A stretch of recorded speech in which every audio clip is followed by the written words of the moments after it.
server.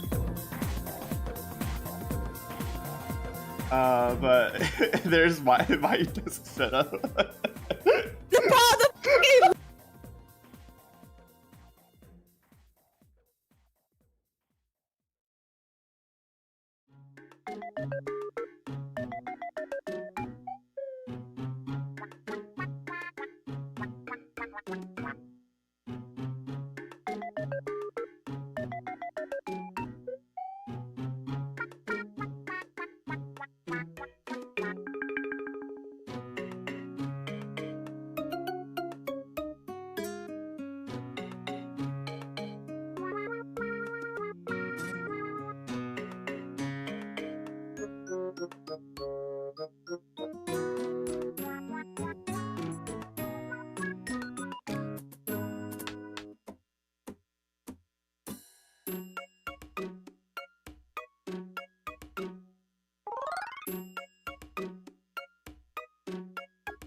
welcome back. I believe we are back in the That's one way to start it off. I'm Dark. I'm here with my best friend for ITZ. I think we already know how great this cast is going to be when we're starting off with a giggle Dark. I am Bifu. We are bringing you in the zone as Dark introduced to us as we wait for our first match here. Who is our first match? Because the voices in our head tell us what our match is. Like, oh, there goes the mic. Hello. Yeah. Yeah. Honestly, with our track record, Fifu, like outside of gigs and whatnot, this kind of track for you, me and you. Dude, if it's anything like what we saw in Riptide, yeah, this is gonna be so fun. This is why they don't put us on the mic together. We broke the rules. Don't ask what happened to the last No. I mean, who said that? What? What? I mean... Anyways, as we are getting ready to actually get things started here, if the voices in our head will kindly put up our display while we wait to see exactly who's going to be coming up first, and then looking at the actual Twitch stream, it looks like we will be looking at Yellow Jackets versus Secret of Woomy. Oh, I remember Yellow Jackets. There's a couple good friends of mine that are on that roster. And also, for those that were at Riptide, remember how loud their crowd was. So I'm excited to see what they're going to bring to the table today, Dark. Yeah, no. I mean, it's always an exciting thing to see these teams. You know, as time goes on, I'm learning more and more of these teams and getting to recognize a lot of these players and a lot of these people who consistently play the game. And it's always a fun time to see actually making those connections. I'm very much excited to see what these two teams will be starting off first with. Is, you know, I mean, we do know it's gonna be zones, but the real question is, what map are we going to be starting off first today? If I'm not mistaken, I think we might be having some Yep, there it is, some Robo Ramen action to start off, which I think is a phenomenal map to start on. I mean, just looking at the 3 maps that we have, I really wish Mac was our game 2. However it goes to game 3, it might be even better. Robo Ramen, I love that map. Very open, very flank heavy as well. There's a lot of options outside of it for the most part. So if you're an anchor, I'm sorry, but you're kind of guarding the zone in like one drop. But everyone else, yeah, have fun. I love this map. Yeah, no, I also really do like this map. It was probably one of my favorites in 3. In all honesty, there's just a lot of things you can do with this map. There's the flank to go under the map and go around. There's a decent amount of sight lines, but there's still a good enough coverage to play around those sight lines. A lot of different weapons can really be brought out here, and so really at the end of the day, it's going to be a question of what does your team really excel best at? How can you use this map to your advantage? Absolutely here. And also something else to note is the lockout is pretty rough on this map as well. So making sure that, you know, you're able to take a breath, relax, and, you know, go forth out of that lockout, because it's a lot of work. Maybe not as much as some other maps, but it's still pretty rough TN, you know? Yeah, and I think one thing that people have been using, at least on this map specifically, I've been noticing a trend as of relatively recently, is that a lot of Reslider does tend to get used here. So I would be kind of surprised if we don't see any Reslider here, but also at the same time kind of happy that we don't see any Reslider if we get that opportunity. You have a grudge against Reef Sliders, I think. I think as long as it's very common in zones, but usually it's not spam, at least at players that play at a higher level, so I don't think we're going to be seeing that as much here. But, you know, smart Reef Sliders, I think if it comes out, that's what we're going to be seeing. Please. Yeah, I mean, throwback to when I commented a CCA last weekend, and I saw a game where there were like upwards of 20 plus Resliders in a single zones map on Hacklefish Market.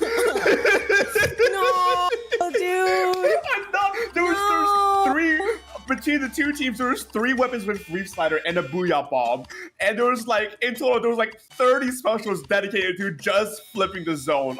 I'm not kidding. It was. I don't want to even think about it, man. I don't want to. No. Ooh. I want to be freed. Oh. I do see my beloved S Blast 91 as we kick off this first match, though. I'm excited here, already getting started here with our zone. Both teams quickly making their way in. I'm also excited to see that the Dapples and the Brush and Mini are minis from both sides, actually, by the way. But on the deep flank, we see Bray on the Brush going in behind Yellow Jackets to see if they can get anything, but choosing to back up a little bit as both of these two teams are now still at a knockout scenario, not necessarily flipping the zone. Finally, Secrets of Women being able to flip that zone at once, but getting countered almost immediately. One player going down, a 1-for-1 trade, Booyah Bomb coming out, and Yellow Jackets take hold. Take hold indeed, able to get that first very small lead here just as Secret of Wumi is able to flip that zone back green. It feels like we're seeing a very even match, but things might change with the Stamper and Secret of Wumi getting taken out and Ali coming with a Resetter to add as much pressure as they can. Yep, there is that zone cap for Yellow Jackets and they continue to score here. Oh, you could be upon you. Yeah, but we see the ultra step from Ray, gets one, gets another. That's a huge flip. Yellow Jackets forced to back up, and with tactical online for Secrets of Wumi, they can keep their pressure going, keep the advantage state going in their favor as they're going in. Ray trying to see if they can get a third before backing out. Backing out indeed, Secret of Wumi having that zone in their control, able to, I think they're going to be taking this lead here from Yellow Jackets, albeit it's around the 70 mark, but a lead is a lead for the situation you want to be in. But Yellow Jackets opting to get Para on that flank, but Para getting quickly taken out, not before they're able to get, you know what, it doesn't even matter because that is a wipeout for Secret of Wumi approaching that last half of the points. Yeah. Past the 50-point mark, now to 40 points. We're now in what you mentioned earlier, a very lockout scenario here as Yellow Jackets are struggling to break through this offense here. But the hammer to the face takes one. A 1-for-1 trade from the sticker snapper here, and the zone is neutralized, but it's not enough to flip it as we are still running away with those points. 18 points remaining. Yellow Jackets have to move it now if they want to try and contest this zone. 10 points remaining. They're going in, trying to see if they can get it painted in time. The Booyah Bomb comes out, pushes out the zone. It takes the flip in the nick of time. Able to apply those penalty points is huge here for Yellow Jackets, keeping them in the game, but they are not free from flanks as Ray's in the back, taking Dio out, opting to take Sig out, but Sig takes them out themselves. I love the sprinkler that is placed on top, by the way. They finally got that up there. I think it was actually taken out by the opposing pencil, but losing the pencil on the side of Yellow Jackets already, it puts them at a pretty harsh disadvantage if they're able to get another pick on Secret of Wumi, but they're able to keep their ground held as, you know, they're on the back foot on Secret. Oh wait, no, sorry, on Yellow Jackets because that zone is green. Yeah, a bit of a scramble here from both sides, definitely trying to keep the advantage state in their favor here. But Yellow Jackets does manage to take control of the zone yet again, chipping away at their small penalty points, meaning they can try and close the gap of the lead as best they can here. With 2 players down from Secrets of Wumi, this is definitely a good opener here. One jump out, Booyah Bomb being thrown, kind of getting wasted here. Nope, beginning to try to push out that pencil here as Yellow Jackets are trying to go on the offensive. On the defensive indeed, and I think they're in the position they want to be most. They have no penalty points here. They're past the 50-point mark, and as long as they can keep this momentum going and just keep this wall, this iron wall they have going on, and Para helping that case tremendously with a beautiful direct. As long as they can continue to do things one by one, I think Yellow Jackets is very much in knockout territory, and that Booyah Bomb coming out from Secret to try and turn the tide, but it's not enough. Turn Dio is now under fire as the first fighter up in the front, but that lead is going to be swung for Yellow Jackets, and then the zone in the mirror. That is ugly. One point! What? Secrets of Wumi holding on for dear life as they managed to capture the zone right before game was lost here. And now in the advantage point they are right now, they're looking to try and lock out this game as best they can win. But with 1 minute remaining, there's still a bit to go. The only way they can win this game is with a tried and true knockout. And with that first initial pick with Azuka, that's a good start. You're scaring me. Unfortunately, their pen dropping here on the side of Yellow Jackets, and there's such a bad situation right now. I think they're starting to lose their cool approaching this last little bit here, and that's 3 down. I think that is going to be game dark, and just such a close. No, what? Just a second too late. Oh, that's so unfortunate. Yellow Jackets was so close to the taste of victory, but Secret of Wumi able to take that first game off. Oh, coming down to the wire on both ends. 1 point remaining from Secrets of Wumi. 1 point remaining from Yellow Jacket. But that final restarter for Yellow Jackets to try and keep the zone game alive. It was just a frame too late. We saw the zone get neutralized at the end there. That could have gone so differently if they were just a little bit faster. I felt that in my soul. Like, genuinely, I felt that in my soul. That is rough. I think just after, you know, the 1 point happened, you kind of just go, what? And some things kind of scramble. And I think that's kind of what happened to Yellow Jackets, because at some point they were going one by one, and Secret Woman was like, hey, buddy, you like the respawn? So I think there's a lot of hope for the matches that are going to be coming up. Yellow Jackets obviously proved their strength here, and Secret Rumi, they're right on their tail. Yellow Jackets right on their tail. So I think the next match is going to be great, and I would really love to see a game out of this. Yeah, I'm very much eager for the remainder of this set. And as a reminder, folks, we are in a best-of-3 double elimination bracket right now. So whoever loses, whoever wins, if Secret Wumi wins this next game, they will be sending Yellow Jackets off to lose bracket this early in the tournament run. So I know for a fact that both these two teams want to try and stay out of that early losers bracket run here, but with how the math works out, someone has to go there. And as we move on to this next map here, Undertow Spillwaves, I'm very much eager to see exactly how things are going to plan out from here on out.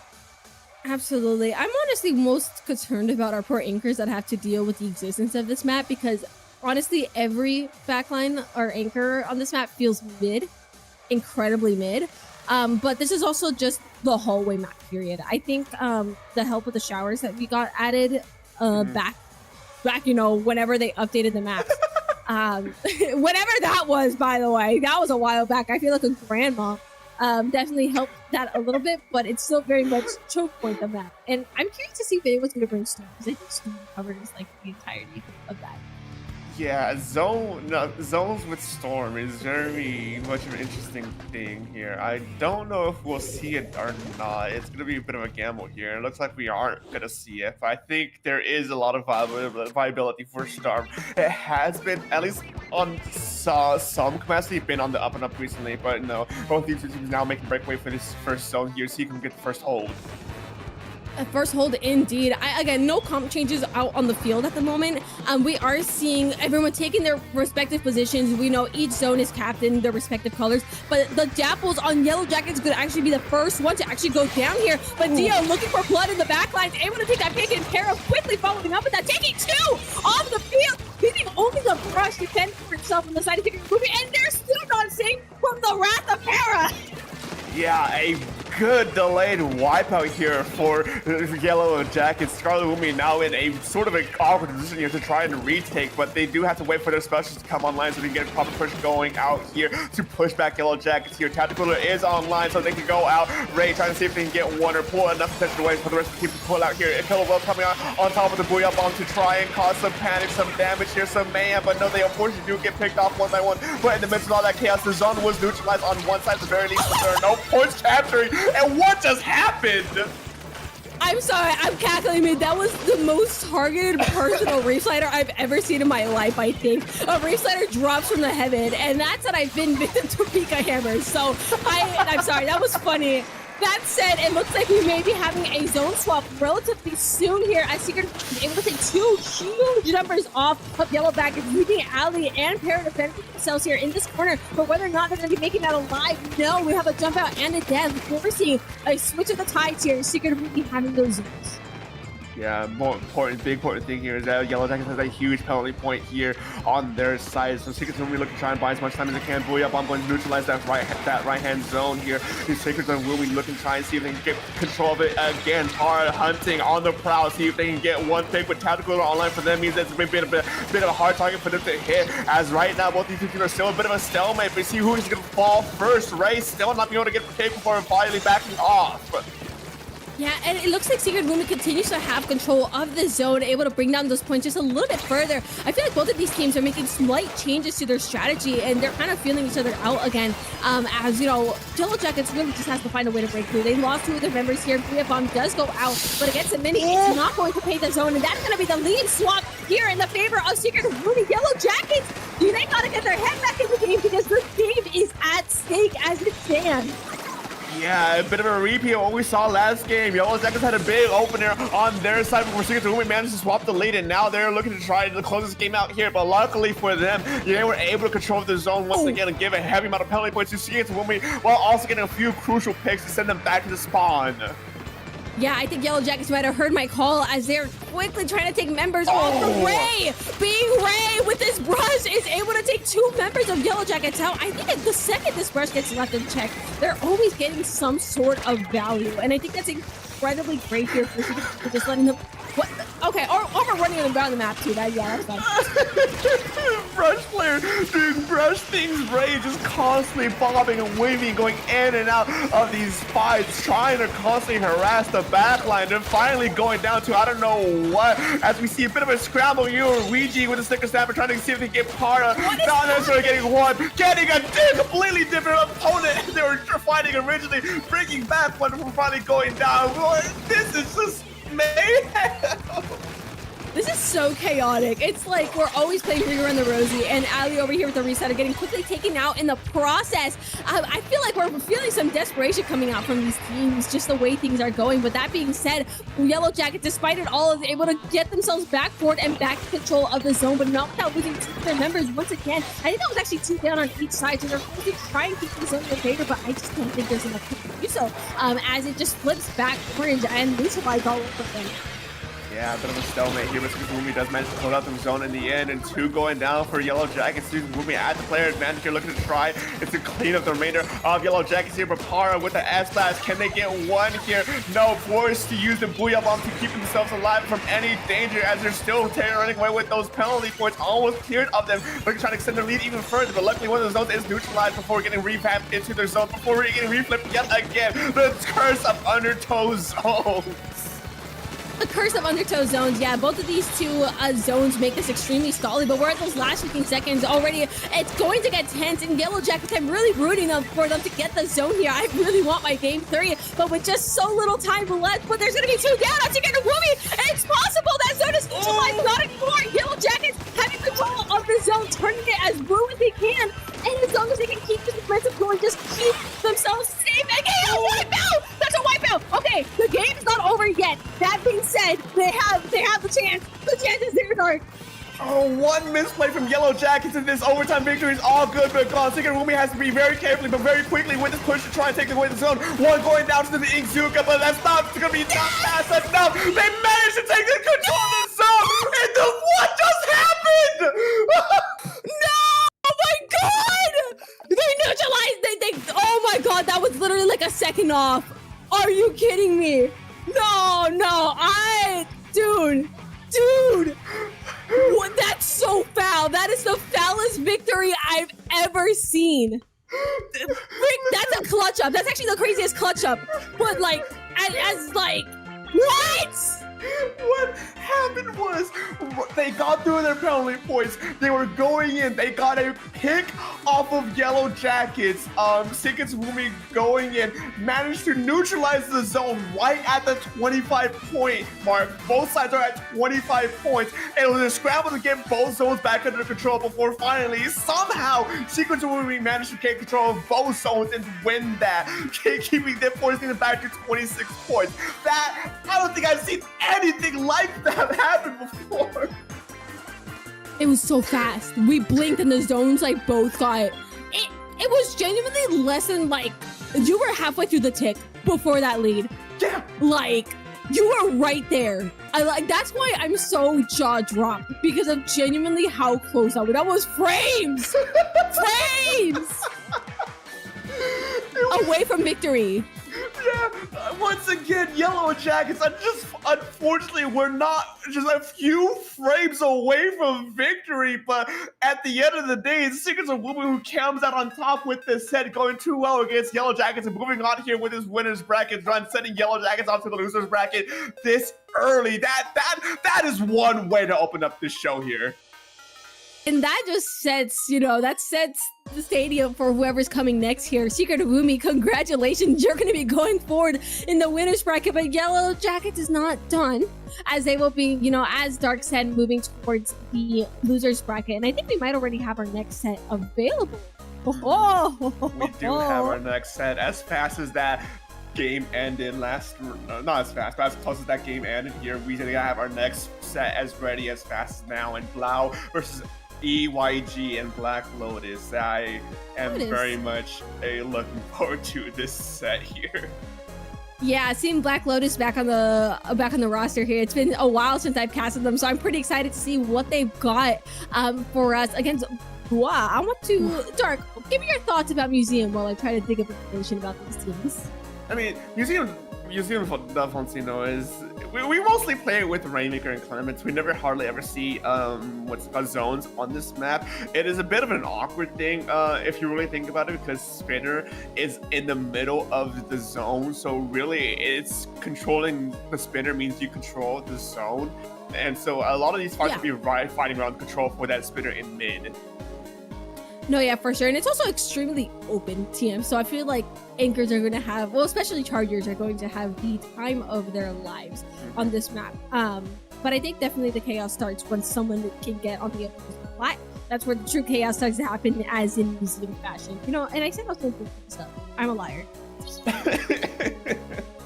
Liar. Anyway. Oh, you know me. Whatever, man. Whatever. Screw you too, I guess.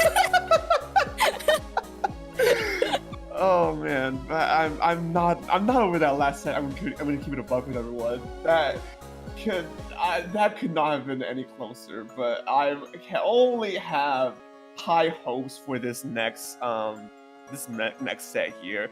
I love Splatoon. That's all I gotta say at this point. Dude, the Squid Game, my beloved. I have an absolute love for this game too. Like, that's why we're here, bro. Yeah, we love the game. Brian Water, address me. I literally was gonna say, as we're waiting here, are we gonna talk about the Brian Water in the middle of this map? Maybe I can play leader, guys. Can I like sub in? Can I play leader, guys? Can I come in and play leader, guys? Dark, you got this cast. A soul cast on me is a crazy thing to try and put on me. But no, I think, yeah, Brian Water zones is an interesting thing. We're seeing it guaranteed, folks. Don't kid you on that. We're gonna be seeing it here, no matter how this first game goes. And I do believe, if I'm correct on this call here, but not counting the split zone maps, I think this map, Brian Water zones, is the smallest zone in the game. That feels so wrong. That feels so wrong because it's such an open map. Like, it genuinely feels like a crime. Like, what do you mean? No, I'm pretty sure it is, because it's only this map where I can see E-leaders contest the zone with juniors. Like, not even as a joke. And it doesn't help too that there's just a big block in the middle of the zone, you know, so you can't even like cover the entire zone. You have to go around the circle. Unless you're a charger, obviously, you know. Yeah. You could be a pencil against a leader on this map. Ah, stickers. Yeah, I have many stickers for my time at LAN. Yeah, I almost cursed on stream. That would have been bad. I actually have this. I'm so used to, I don't think y'all understand. I'm so used to cursing this guy out on the daily that, like, I have to restrict myself. You're getting a restrained fufu because this man is in my vicinity and I'm gonna jump him in 2 seconds. See, listen, he's lucky he's on the screen. Not actually, I love this guy. I want you to know, I know I'm better than you in every way for that part, because I don't have an issue. I don't have any issues with swearing. I'm just saying. Off camera, we're on cast. Yeah, no, but off camera, yeah, it's like a different story. I'm not cursing on a camera. A dog, or use your brain. Obviously, you use your brain. If you listen to what I'm trying to say, I don't struggle with that problem. I don't gotta listen to you. You're on the mic. We're gonna get kicked out. We're gonna ask never to put us on again. They're never gonna want to work with us ever again. Dude, they're gonna say these two cannot be on the mic together because they're gonna start like, I think our Riptide, I don't know if they were worried, we were gonna start like jumping across the table and just jumping at it, just be like, it was surprised we were like, you know, it's relatively normal for what it was. Yeah. But now, No, I can take a flight. Don't you worry. I'll see you in a few hours, bro. Just booked on my way. If you see a selfie on Twitter, I'm broke, bro. Of course I'm not flying nowhere. Ha ha! You got excited. For what? Sorry. Yo, my pigman. Yeah. Anyways, oh yeah, we're like casting a set. Yeah, we have a job to do actually. If you couldn't tell, we're tell probably me, here for a man. reason. Yeah.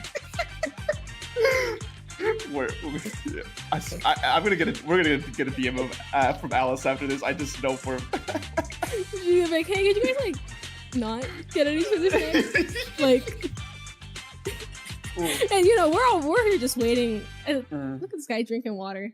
That's crazy. I do drink water. I only exclusively drink water, by the way. Good for you. Yeah, good for me. Clap for me. You know, careful when you ask me to do things, because next thing you know it's gonna be midstream. I'm gonna tell you to bark. No, why would I do that for you? You're so locked in, you don't even realize what's being asked of you, and you bark. No, I have free will. I have thought. Hello. I'm not a sheep. Hello. Bye. Yeah, you're the sheep. I can't give you the gesture that I want to give you, bro. This is so unfortunate. This is horrible. I'm being limited on here. Yeah. I need to beef with Dark. I could DM you.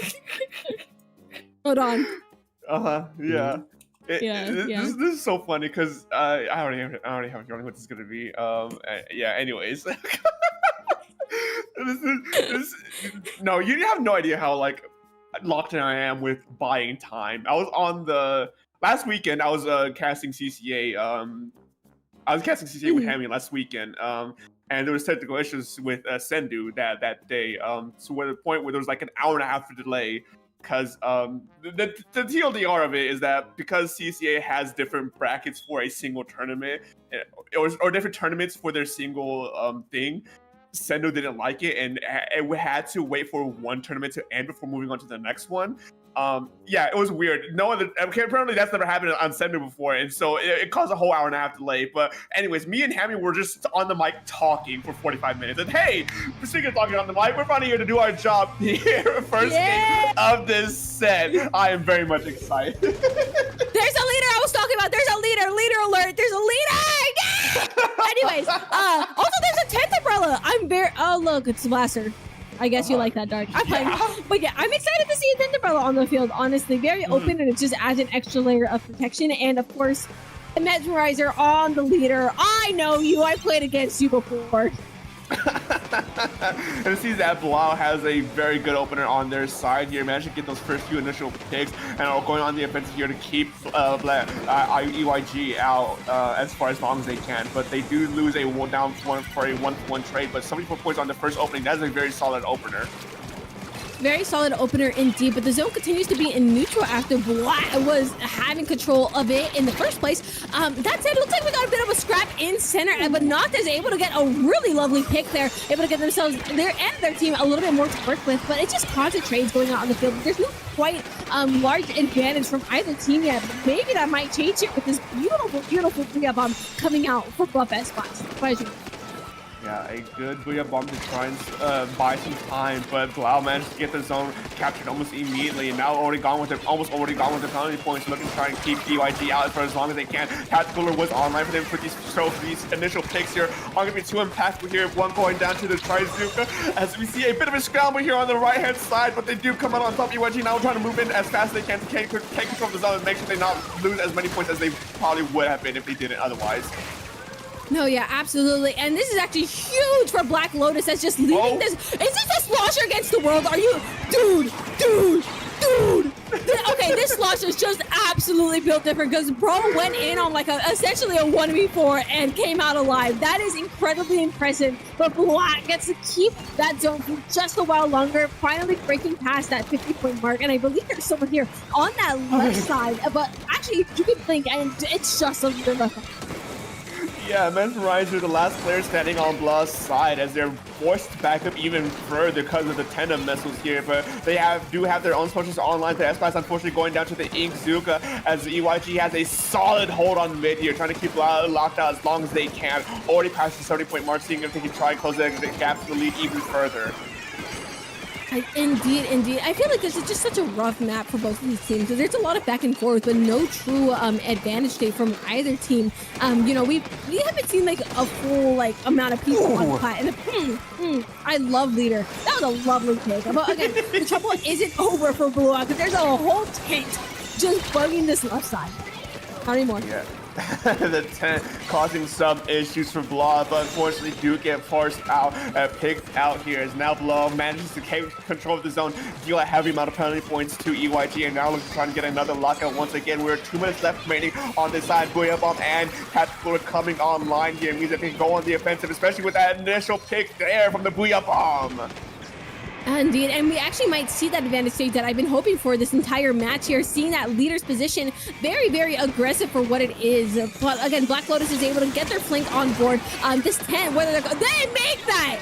They make that with the help of Teto. That's a really good. That was really good there from the 10, but they're going to continue to add some pressure from this corner, just trying to pull the members of Blah back and, you know, give their team another opportunity, and they have that opportunity as that zone gets capped. Yeah, a good zone cap right in the nick of time too before Blah was able to close out this zone. This game here, a trip 1-for-2 for pick there from Anger on the 10 umbrella. That is a huge swing to get things back under control on their side as EYG now is setting up their own shop here in mid to get a lockout of their own, especially with Noctis with the blaster on the bubbler on the spinner. That's a very dangerous setup there. It could be very disastrous for Blah. And we're seeing the effects of that disaster as, you know, they're just pressuring this plat, forcing their slosher to rotate out. But in that chaos, they're able to get some strikes out to the zones. Whether it's going to be enough to stop that lead from being swapped is the question. Just barely being neutralized here as they just go for this leader, not letting them have it in the wipeout. That's Blah! They're able to retain their lead, Dark.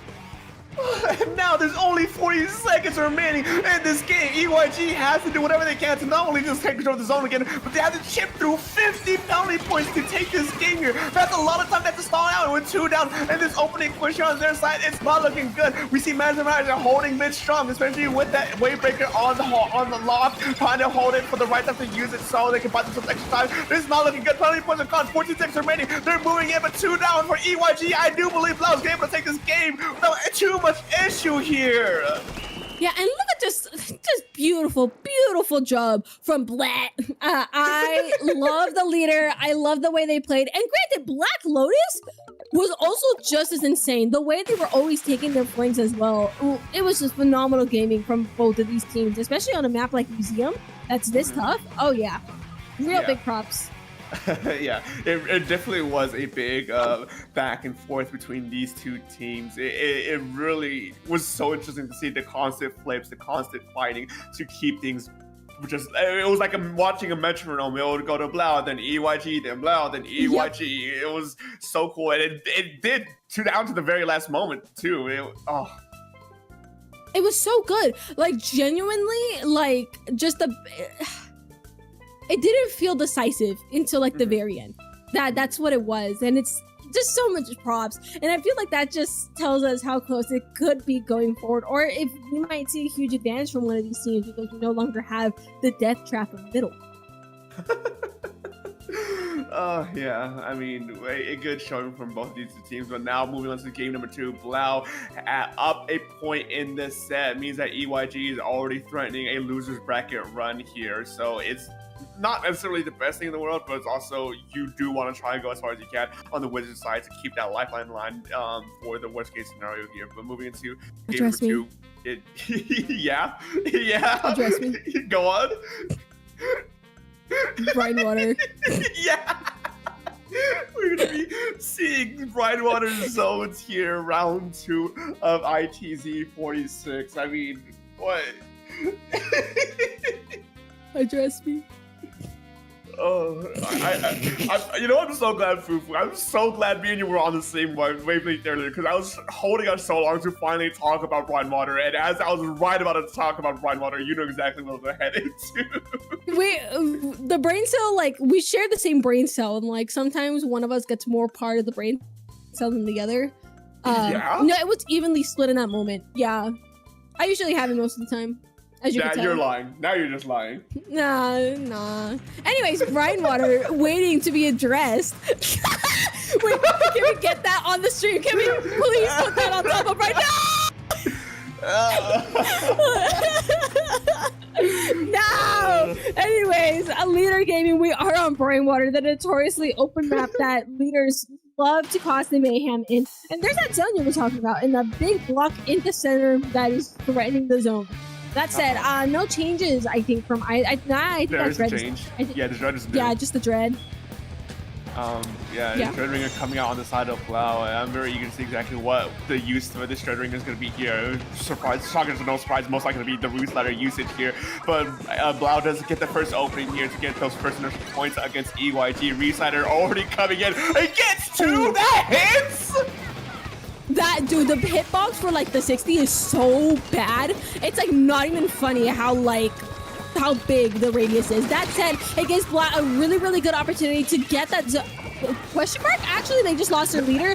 But it didn't stop the pressure from being put onto using this Kraken from buff S-Class. Able to take a lovely pick, looking for a second one. Getting a second one! That's three! That's three! That is an insane Kraken! That's insane. That's just insane work, Dark. I think Blau might have this finished up here. What can EYG do to get their specials up this fast to be able to contest, especially with the Reef-Slider going in so deep on EYG's side? They do manage to jump out in safety too, but EYG trying to get the zone in control, but no, Blau takes it 100-0 off of this game, going 2-0 against EYG and Black Lotus. He just lined up so perfectly. It was genuinely just a series of perfect lines. Or bleh. Like, it was... That's insane, though, Reef Slider. Then the Kraken?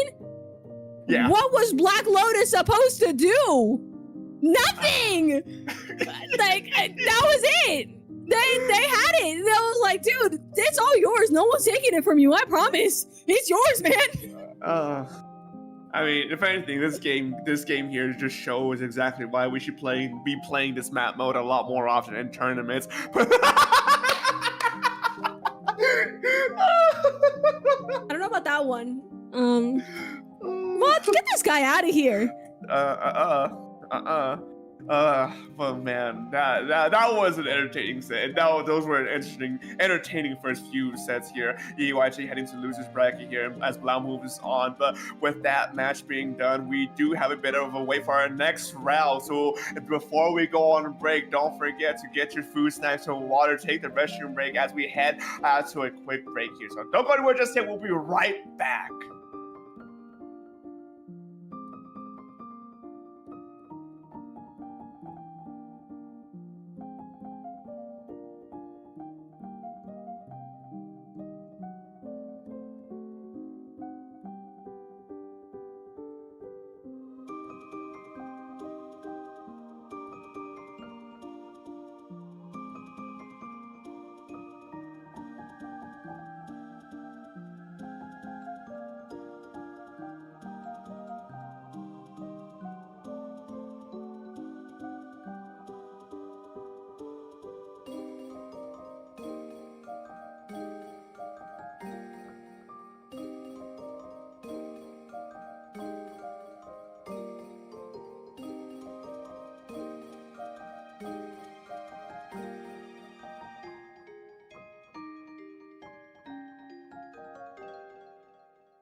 Well, hello, hello. Welcome back to, oh, there we go. Welcome back to In the Zone 46. I am Fifu, joined by the one and only Dark. Say hello.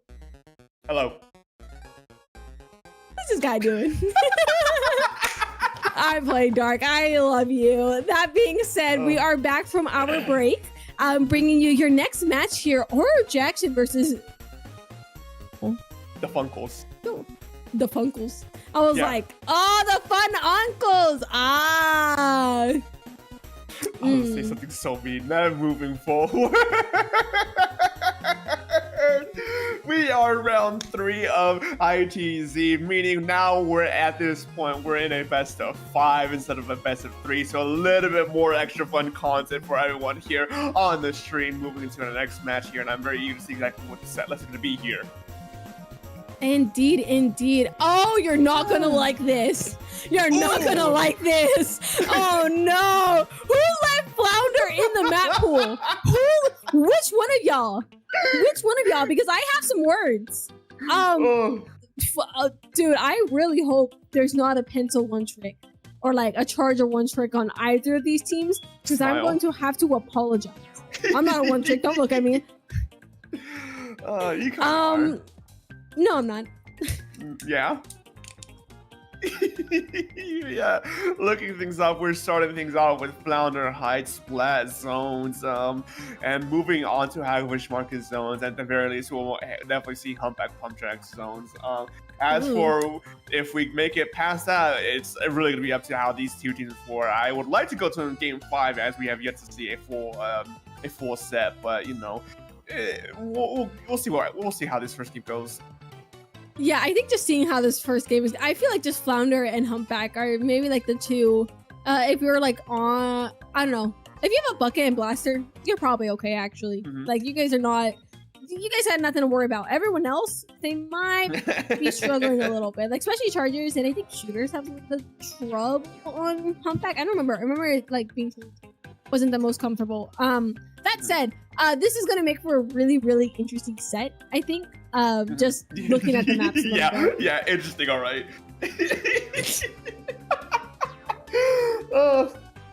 And in all honesty, I really do like Flounder Heights as a concept. How it feels to play on, it's a whole different thing in itself. The thing too is that Flounder Heights zones is a 2-zone map, so you have to make sure you're getting both of the zones to get those points. But because it's a 2-zone map, the zones are small, so they're very easy to flip. So a lot of time we're just gonna see the zones constantly flip off from one color to the other, and it's either gonna be a big constant flipping side, or one team is just gonna keep the momentum going and just knock out like 80 points in one push. Yeah. It's also because like Flounder is notoriously difficult on the retake as well, because you're literally fighting an uphill battle. And we are seeing some Carbon Gaming.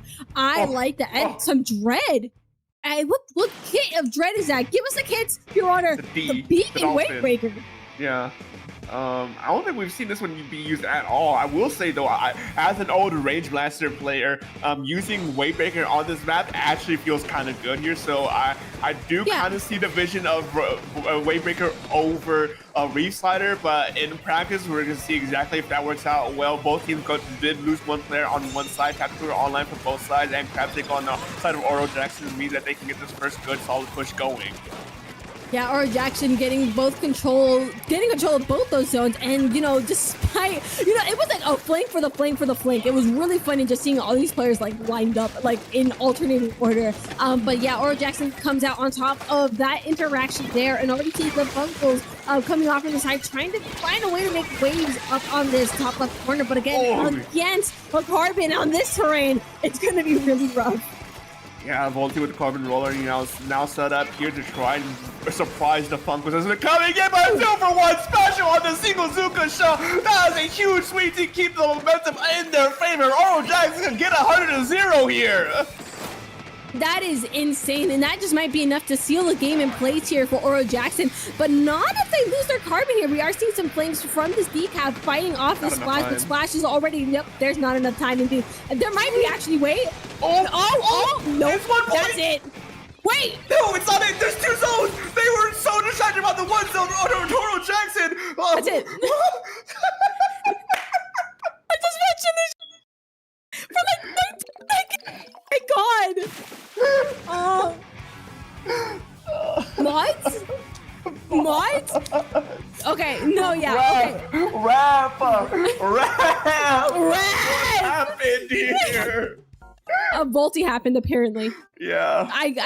Volty happened because there's no way bro comes in, drops a 2 on whatever, man. Whatever. Yeah, a crab with carbon combination on this map just, you know, we'll go back to normalcy. Maybe the Funko's founder isn't their like cup of tea. Frankly, me neither, dude. So maybe next match will look a little different now that we're on something familiar, but that. hey, didn't I say this though? It was either one of two events. Either it would be a lot of back and forth between the two teams, or a big point payout for one of the teams. And guess what? We saw a big point payout in the version of 100-0 for Oro Jackson there. So I'm just saying, I know the game. All right. I'm in disbelief, man. That was like, you know, this is the second match we saw today that was like the stars perfectly aligned for a team. Like, it's kind of insane how quickly this game just spirals into that scenario. Anyway, screw Flounder. So we want to talk about Hagglefish Market. Yeah, Hagglefish Market, something a lot more familiar, something a lot more comfortable, and it's something that these players will probably see a lot better than what was just played here. There is a busy room for a lot of type of weapons to be really used here. You have a lot decent sight lines, you have decent cover, you have those two flanks from the left and right lanes respectively. There's options here, which I think really is going to open up for what these two teams want to try and cook up. Indeed. And it's just like, it's been here since the dawn of time. So this is our baby. This is, well, most people's babies. I know some people don't like Haggle. I think you're wrong. That's okay to be wrong. I'm sure you have your opinion, whatever, I guess. But I like this one, and I feel like we are going to be seeing the return of our anchors, seeing that pencil. Yep. Pencils are still in the field, and they're not going anywhere. And we do see the Reslider Dreadringer coming out this time here, so something a lot more familiar for the viewers as well. As both these two teams make a breakaway for the mid here, soon as we get the first zone under the control here. Looks like the Funkos were close to actually getting control of the zone here, but Oro Jackson gets that first zone hold.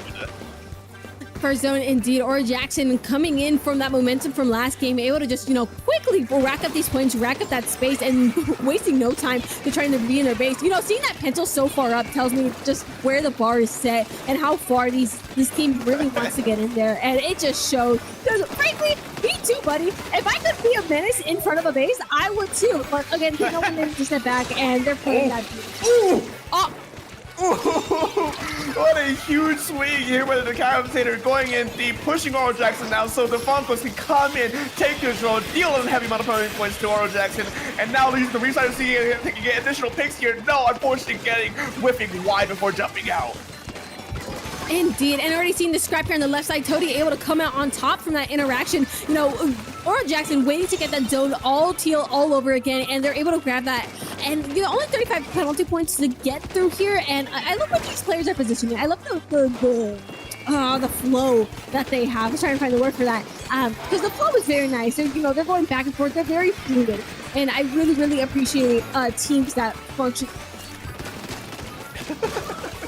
Yeah, it's a very good holding here from Oro Jackson, just to keep the Funkos constantly offbeat, off-header, and just not being able to regroup here. But finally, as they do regroup, they get in control of the zone, and are now looking to be the ones to keep Oro Jackson out for as long as they can. A bit of a unfortunate misplay there from the Funkos, and they lose one play, but the Reslider going in does not. What just happened? Well, like the Reslider itself gave up. Like, not even to the player's fault. The actual special said, I don't want to be here. Bye. Anyways, the zone, guys. Yeah, it's Oro farming over here on the side. Looking to try and take this pen out, but Volty quickly able to turn those tides, take them out yourselves, and there's so much back and forth. Ooh, but now the Funkers is starting to get their momentum really going here. Tactical online, there's only 19 ticks remaining for the zone here. And with a big bubbler, that's a huge hold to be able to keep contesting of the zone without too much pain. If the Crab takes trace, the bubbler is already trying to paint the zone as fast as they can. So they try and hold on to this game a little bit longer. 2 points remaining, 1 point remaining. The Funkers take this game home. We blinked. We blinked and suddenly the lead was gone. We blinked and suddenly the game was over. The Funkles are not quite retired yet, able to even out the score 1-1, Dark. Yeah, a better showing already, and I do have a feeling this is going to be a very close game here, considering how these two teams have been kind of trading positions on when they're in the advantage and when they're at the disadvantage. Oro Jackson had a huge opening and a huge momentum on their side, but the Funkles here, once they actually got set up, they were the ones who were really in the driver's seat for the second half of this game here. Now we're in the game number 3, Humpback Pump Track. I am eager to see if we can get that same momentum going for either team. I feel like it's going to have the Fountain treatment where we're going to go very back and forth, or we're going to have a lot of Ring Around the Rosie, just because it is the widest map that we have. I feel like there's a lot of opportunity for these teams to really try and get behind each other instead of those linear maps that we had, like how we're going back and forth, but it was like they were pushing on each other rather than going around in circles. So I think Humpback is definitely going to change that environment. Yeah, and I think one thing that might be scary heading into this map is the Carbon Roller as well as the Dread Ringer. Usually what I like to say about Humpback Pump Track is that if you play rollers, buckets, blasters, those sort of sharking weapons, you're really going to be out with how many nooks and crannies and ledges and corners there is for you to hide. So you really have to be very mindful of your paint and where your opponents might be hiding, because they can literally be anywhere on this map with how much like this sort of surface area that they can be hiding in with. Yeah, and this is especially the case because Volty is on the field, and I feel like that Carbon is definitely staying on board. As long as their teammates can cover for them and give them the opportunity, just a little speck of ink that they can take an opportunity out of, it could be pretty devastating from the side of the Funkles. I think a good counter I wouldn't be surprised if you know what I really want to see a counter to like Carbon one of these days. I don't think it's going to happen, but someone just bringing out an all list because they can. Just a bit, yeah, screw you. Points will be upon you. We actually haven't seen Not at all. And I haven't seen Not in a good while. So if we could see Not come out, that would be very fun and entertaining. But I don't think that's in any of these players' weapon lineup here, as we don't see any major changes at all, really, from both of these two teams heading into this third game. No, dude, I am, seeing that double bucket, I'm pretty excited to see how that's going to work on the field itself. But yeah, both of these teams coming in, trying to take control of middle, and Oro Jackson's actually, whoa, what the heck happened?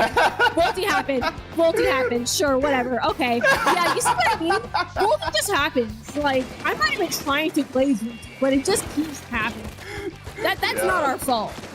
Yeah, I mean, it's like what I said here. The Carbon Roll and the Generators are definitely going to be very scary here, but when we see the Resider come to the Funkles trying to come in, gets the zone flip on their side and looking to give at least a few penalty points and trying to buy themselves some extra time to keep Oro Jackson out so we can get a substantial lead here from this flip. Indeed, and getting a little bit of points is going to go a long way, but already seeing this craft from Oro Jackson splash, I believe this is Yeti. Again, a lot of space. They are going to temporarily lose the lead here, but there aren't many penalty points that I think getting the lead back really is going to be a problem. And I already love where that 52 is going. It's just no one there to help him, though, leaving that trade open for the side of the Funkles. The fundies. Fundamentals really. Yeah, fundies is an important part of this game mode here, or this is important about this map mode specifically here, since a lot of these duels, you need to make sure you have proper pain control, proper map awareness, and proper player awareness here moving forward, because just from what we just saw earlier, Resider can come in out of nowhere, flip the zone, and now the Funkers is on the driver's seat here trying to extend the lead as best they can, but 2 down, make that 3 down. That's a huge swing for Oro Jackson as they take control of the zone yet again. that gal buff is doing absolute wonders here for Toady, and Toady is just taking full advantage of it, as we've been seeing. And again, that was a really great reslider, opening the opportunity for their pen to take off picks, but one after the other on each team, and it looks like it might stay. Whoa, wait, this is against a splash, whether it's going to be enough paint to sustain the zone is a question, and it is, and that lead is going to swap into Oro Jackson's favor. The choose swap there, especially considering how back and forth this game is, but whether it's going to be kept here or not is the bigger question. Yeah, this zone most likely will flip to, back to Oro Jackson. The Funk was kind of fighting through here. Restarter comes in, takes control of the zone once again. The Dreader here being picked up immediately here by the Pens. So as we see, these two teams are still fighting it out in mid, trying to maintain control, maintain pressure as best they can. Aurora with the S-Blast trying to get a flank going here, see if they can get a surprise off of someone, but they do go 1, 2 down, 3 down, 2 down. It's just constant picks left and right. Indeed, and forcing Volty to jump out again. The Funkles, I think, are going to be getting the lead here and getting it indeed. Forcing another uphill battle here for Oro Jackson. It's such a back and forth game here, Dark. I feel like we're getting the opposite of what Flounder gave us. We're getting that ring around the rosy that I mentioned earlier. And again, as we get through these penalty points and Volty finds another pick while they're at it too, I think this lead might be swapping. Or not, I guess. Bunch of an R4 unfortunate moment there for Volty, getting ran over by the reslider here, as the Funkos are now actually might be able to start running away with the points of this game here. The priority points are gone. They have to go to online. Oro Jackson did pop the grab thing to try and maintain some kind of neutral zone here, but is it going to be enough to keep control of the zone here? I don't think so. I know, and it's so tough here because already Oro Jackson is really just trying to come in here and just try to get to the zone, but they're going to be losing members one by one. They did just lose their Carbon, and I think they're just really trying to find an opportunity to get themselves in there less, and we're approaching that 10-tick mark, seeing that crab, just waiting for those resources. So, with the race slider in mid, is it going to be enough to stall or not? Where is this going, Dark? It's going in the favor of Oro Jackson, and they finally able to take control of the zone once again, giving a heavy amount of punishment points to the Funkos. And at the bottom of the game, Volty getting another pick here. 2 down for the Funkos means that the momentum starting to swing in Oro Jackson's favor here. Now they're trying to lock him out as best they can for as long as they can. Indeed, and I love where Volty was positioned there, just under the ledges, trying to put pressure where they can and just waiting for the opportunity as Toady provides a little bit of extra bait here, and Volty is unable to quite really get away with that as they're going to be picked off, and the zone will switch in favor of the Funkles as those specials were coming out, and the specials are not over here as Oro Jackson's crab is trying. They're trying to get away with that.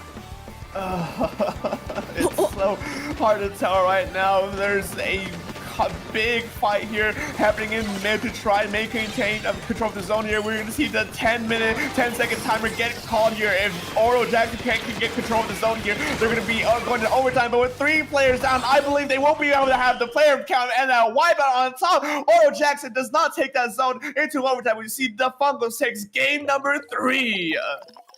Retirement has nothing on the Funkles. They are the fun uncles for a reason. Able to bring the score to a 2-1 score. They're now at match point here, Dark. How exciting. Yeah, I mean, a very good back and forth between these two teams from that game 3 humpback pump track, but the Funkles did come out on top there. Now moving to game number 4 at match point, the pressure is building up on Oro Jackson. I know they don't want to start the loser's bracket, but at this point of the tournament, they've gotten this far already. Why not try and close it out as best they can? But no, now that threat's looming over them, moving into Barnacle 9, the big question is, do they want to make any major shakeups here? That's the biggest question. I don't think we're going to be seeing as many changes. I feel like the biggest thing that could change is possibly that double bucket, potentially. But I think the biggest thing these teams have to worry about is making sure that they don't get locked out, because Barnacle and Time is also another one of those maps that is notorious for its not so great defense. Honestly, it's really easy to get caught up in the back, and I think it's whether or not we actually get to that point in the first place. We did see it in Flounder, if I'm not mistaken, but we didn't see it on our other 2 maps. So I think the field has definitely evened out a lot more. So we might not even see that in the first place. Yeah, it's very. This is a very contentious point right now, because Oro Jackson really has to figure out exactly what they want to do here moving forward to try and stay alive and set a little bit longer. And the Falcons, they see the light at the end of the tunnel. They know they take 2 games off of Oro Jackson. They know they can most likely close out this game here. And I do agree with you. I don't think there might be too many big weapon changes, personally, but I think maybe 1 or 2 like big swings could really try and shake things up to get things back under control on their side. It's really a big question of what if right now until we see that loading screen. Indeed, indeed. And I'm excited to see how this is going to unfold because, you know, the caster in me wants to see the game 5. My throat wants to say end this now. But, and maybe the crowd wants to see that game 5. But let's see. No changes there from Oro Jackson and no changes from the side of the Funkles. Yep.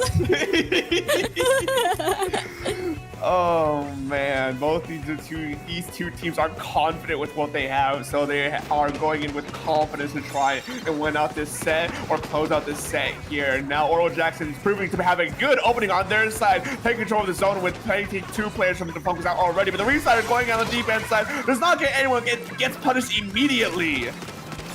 Indeed, this is already an interesting start, but Oro Jackson is going to be the first one to have a real big control and get those first large amount of points here on the board. Already moving forward. Look at the way they're positioning themselves. They're trying to cover as many angles as possible, and this pen especially. I love what they're doing here, just positioning themselves on the right to try and crossfire the production. But they're going to be going 2 down in the process of the Funkles moving forward, opting to try and take this zone back in their favor, able to do so successfully, while also pushing Oro Jackson way back here towards the snipe, and there is no pen either. Huge work here from the Funkles.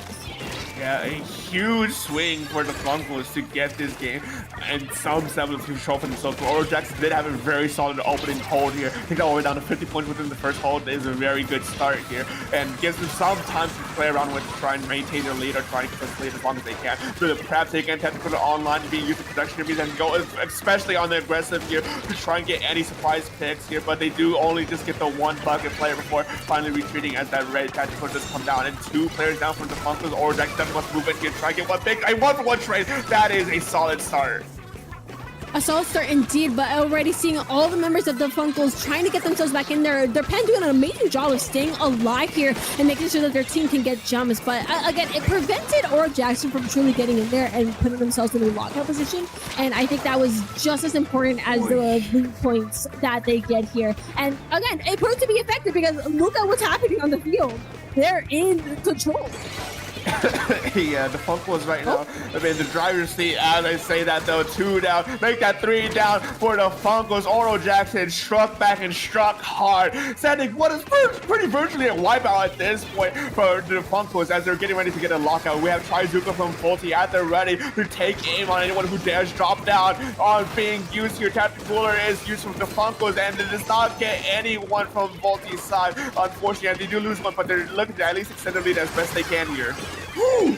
Yeah, and Volti doing Volti things, already finding their target, finding a second target while they're at it. Huge picks from this Carbon, and it's going to give the team the perfect opportunity they need to continue to get these points off of the board and quickly approach those last 20 marks. There's 2 down on the Funkles, and Oro Jackson has such a hold on the field right now. Actually, not anymore, but 2 down. This is going to be tight, Dark. Are they able to get another pick for farming? Got her! Aura farming here with the S-Blast gets 4. The rampage continues as the Funkles are looking to try and close out this game as best they can, keeping Oro Jackson locked up as best they can here. 2 going down. It's just a huge swing on their side to get momentum back into their favor. Yeah, the Funkles is doing a great job here because they're putting Oro Jackson in the one position they don't want to be, but it actually doesn't matter anymore because Oro Jackson, despite being in that position, was quick to also break out of it, which is huge news if you're an Oro Jackson fan today. But just as, you know, I'm saying that, the Funkles also has a pretty good grasp of the zone, continuing to idle down these points little by little. Less than 10 games, but they are losing 2. No lead! Before the lead can be swapped, frames away from that crucial slot, Oro Jackson takes control of the zone and deals a heavy amount of penalty points yet again to the Funkles. And now, with 1 minute remaining, both teams at a relative neck-and-neck pace here. This can go either way depending on how this next team fight goes. The Funkles losing their bucket early on is not a good sign for them as we see that they're being used for Oro Jackson. They can definitely press this advantage as best they can. Yeah, and already seeing Volty once again. Volty is a really interesting engager because sometimes they'll go in and just opt to get out, or just go in and they get 3. Like that is the nature of Carbon. But as I'm saying this, pause. It's actually 3 down on the Funkles as I was going off. And just 2 seconds ago, 40 seconds left on the clock, and the Funkles on the back end. I'm curious if they're going to be able to break out of this as quick as or Jackson did, or if it's going to look a bit more grimdark.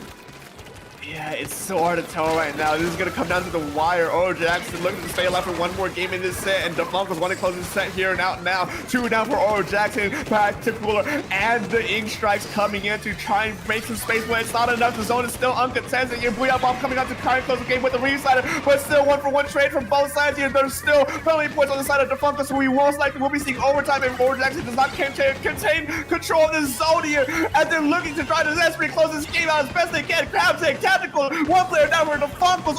Jackson just trying to stay and want to close this game out here out, and now at that they do it in overtime hold. A beautiful, beautiful case of crossfire there from Oro Jackson, making sure their grab doesn't get taken out, taking out the S-Blast and sealing that game in place. The score is now 2-2 dark. We have a game 5. Oh man, game 5, taking it at home there. Oro Jackson does not want to be sent down to losers bracket just yet, and it shows, pulling every trick out of the bag to stay alive for one more game for this set. Now putting DeFunkles in the corner here. It's gonna be one heck of a game 5 here as we head into Mako Mart. And we couldn't ask for a better tiebreaker map either, because Mako Mart I think is the map that we're gonna get the most out of both of these teams, because it challenges multiple angles for the team, their teamwork, how they position, their mechanics too, obviously. And I think whoever comes out on top here is going to be a very, very happy squad of 4. I'm excited. Yeah.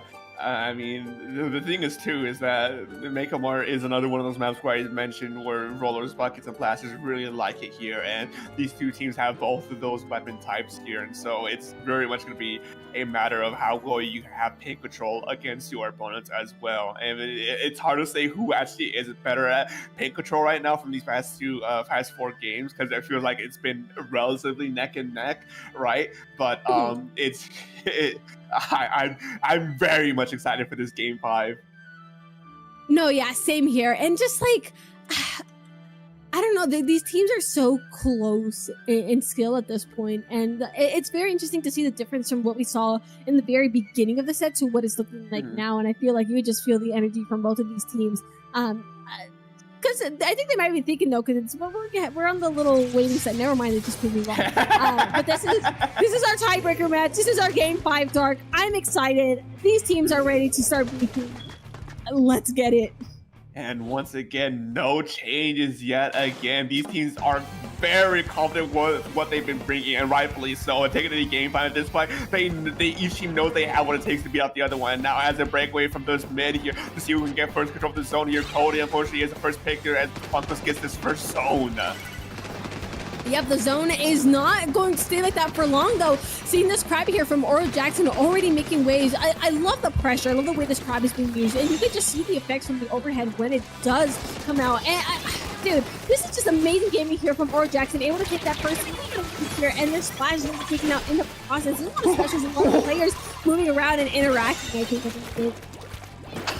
The sweep slider going wide as we see the Funkles just maintain the control of the zone for as best they can for as long as they can here. But Volty on the back end once again looking to get a flank here. Can they pick one out? No, get spotted and choose to retreat. Instead, their pressure, their aura is too much for the Funkles right now, and they commandeer presence as they're just looking to see when's the right opportunity to come in here. Bring out the Inkzuka to get a cheeky pick probably, but does not find anyone. Yeah, no one quite there yet, but Oro Jackson quickly able to find one of their own and actually losing their carbon as well in the process. I think the Funkles are starting to realize how much of a problem the carbon is, and it's just often trying to take them out, especially for a map like this. If you can sniff them out, I think, and take them out, you're going to be in for a lot of good. And for that exact reason, like that. Oh, a wipeout here is gonna be very damaging for the Funkles. No penalty points from Oro Jackson means they can just take a runaway with these lead extension on their side, and specials being ready for Oro Jackson as well. Killer Whale being used here to just buy some time, cause them some panic, some mayhem, and prevent them from being able to drop in. That is a huge break from Tony here to keep things under control on their side. 24 ticks remaining, and in a huge position here as they're all stacked up in this corner. It is going to be a huge swing for Oro Jackson. Can they close this game out here? I think that's gonna be it game. That's gonna be game. That's gotta be game because all of this is green and the Funkles is all the way back in their spawn. What an insane show of strength from Oro Jackson. This is a map they have rehearsed, you know, I don't know how many times. They knew where they wanted to be. They went where they wanted to go, and profit. Just profit. Yeah, this definitely was a profit map for Oro Jackson. They had the game plans, they had everything lined up for them, and once it was executed, the Funk was unfortunately just not ready for it. I think what really was crucial there was that wipeout. That wipeout was so damaging for them that they just couldn't recover after that. No, it really was, and like that lockout was just rough already. And seeing the gal up on that top left side towards the end of the game as well just really helps you in the place. You have a wall and a gal that threatens to shoot you, and it's kind of like you stall for a good 5 seconds, but sometimes that little bit of stall was enough. And seeing the Zook on top of that just taking them out, it just unfolded perfectly there for Oro Jackson. Just amazing, and not by luck by any means, but just by, you know, knowledge and strength of the players. So that alone is impressive. Yeah, no, huge shout outs for the Funkles for doing what you did. You know, making a loser, going into lose bracket at this point, probably not the best case scenario, but it could have been far worse. And Oro Jackson moving in further deeper into the winner side of the bracket here, they're definitely already forced to be working with you, especially as these sets go on longer and longer. They get their steam going, they know exactly what they want to do to fight against their opponents, and they execute that plan. And man, oh man, heading into our next match here, I do believe there's going to be a little bit of a break as we get our next match ready. So don't go anywhere just yet. Get your food, snacks, and water. We'll be right back after a quick break. Actually, no. Never mind. No break apparently. I've been... Oh, we got ahead of ourselves, Dark. Yeah. Hey, ha. You guys thought we were going on break. Ha. Jumps on you. We got you. No, we're not real people. We are not. We're not real people. As our lovely broadcasters getting this information ready, can I just say how I love that we switch back and forth between our two modes as we're commentating? Like, there's a clear difference whenever we're talking as to when we're in our normal non-serious mode, and then when we're actually trying to do our jobs and be entertaining. It's so funny, like the difference in the lock-in. So we were just like, yeah, screw you too. Anyways, right now this is happening live on Dapple Productions. Like, I feel like, have you seen the video of like the news anchor that's just like, I so pale. Live. Anyways, now today Snow has Super Mario Galaxy 2.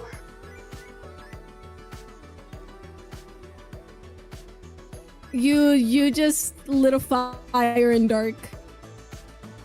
Well, not really. I just thought it was funny. You're killing me, man. You're killing me, man. Yeah. That's what I do best.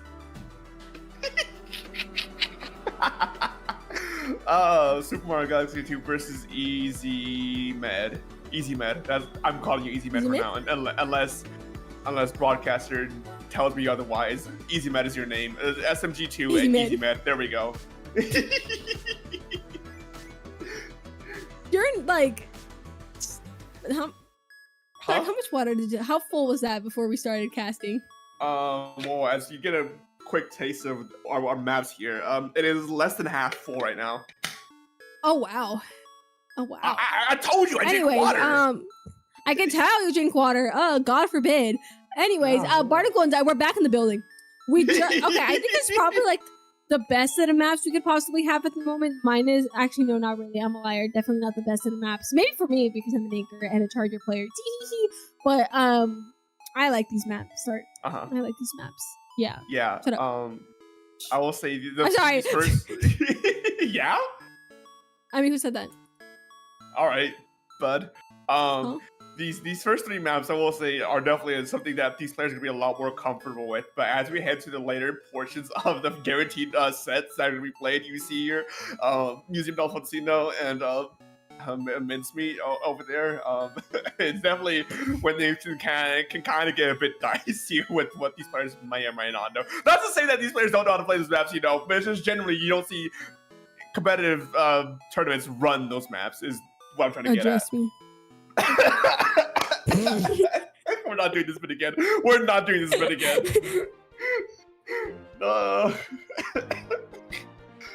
Yafufu? Address me. Address me, Dark. I did. I mentioned Mincemeat as part of a... No, you didn't. Are you just not listening? Buddy, like, hello? See, I just don't listen to what you say. Oh, yeah, so... I'm not gonna say anything. Never mind. Keep that to myself. Game 1, everyone. Monaco Dimes here. We see Easy Man versus SMG2.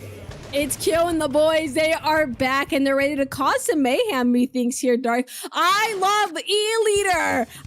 There is an E-Leader 4K on the field, and I'm really curious to see how they're going to play against, especially this squad here. Dark, I'm going to start blowing it right now. Right now. Yeah? Yep. Easy Man is the ones to get the first opening on their side in their favor. 2 down for SMG2 as well as the first control of the zone here. Tactical online for them means that they can go on the offensive here, but SMG2 does have their tactical online on their side as well, so it could be a bit of a scramble to see who can come out on top with these fights.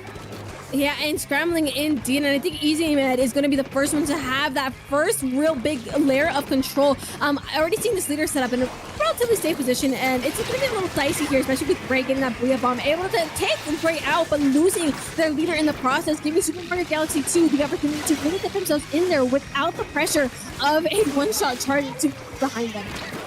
Yeah, and as SMG2 tries to take control of the zone here, Easy Man has a lot of points on their side, actually. There's 40 points remaining within the first initial holding in their favor. It's a really good starting for their side. And zone hasn't been flipped yet. They're doing an extraordinarily well job making sure this zone doesn't completely fit here. Keo, unfortunately, getting knocked out by Kiki with the S-Blast, and now these are still going in their favor. 30 points are remaining for Easy Man. It's a danger zone scenario here. Very dangerous indeed, but as Super Mario Galaxy 2 is able to get that huge advantage, they're a little slow to get that zone, but it's in their favor regardless. But it does give enough time for Easy Man to get themselves back in there and actually take 3 on Mario Galaxy 2. They are coming in swinging, Dark. Like, actually, they're not here to play.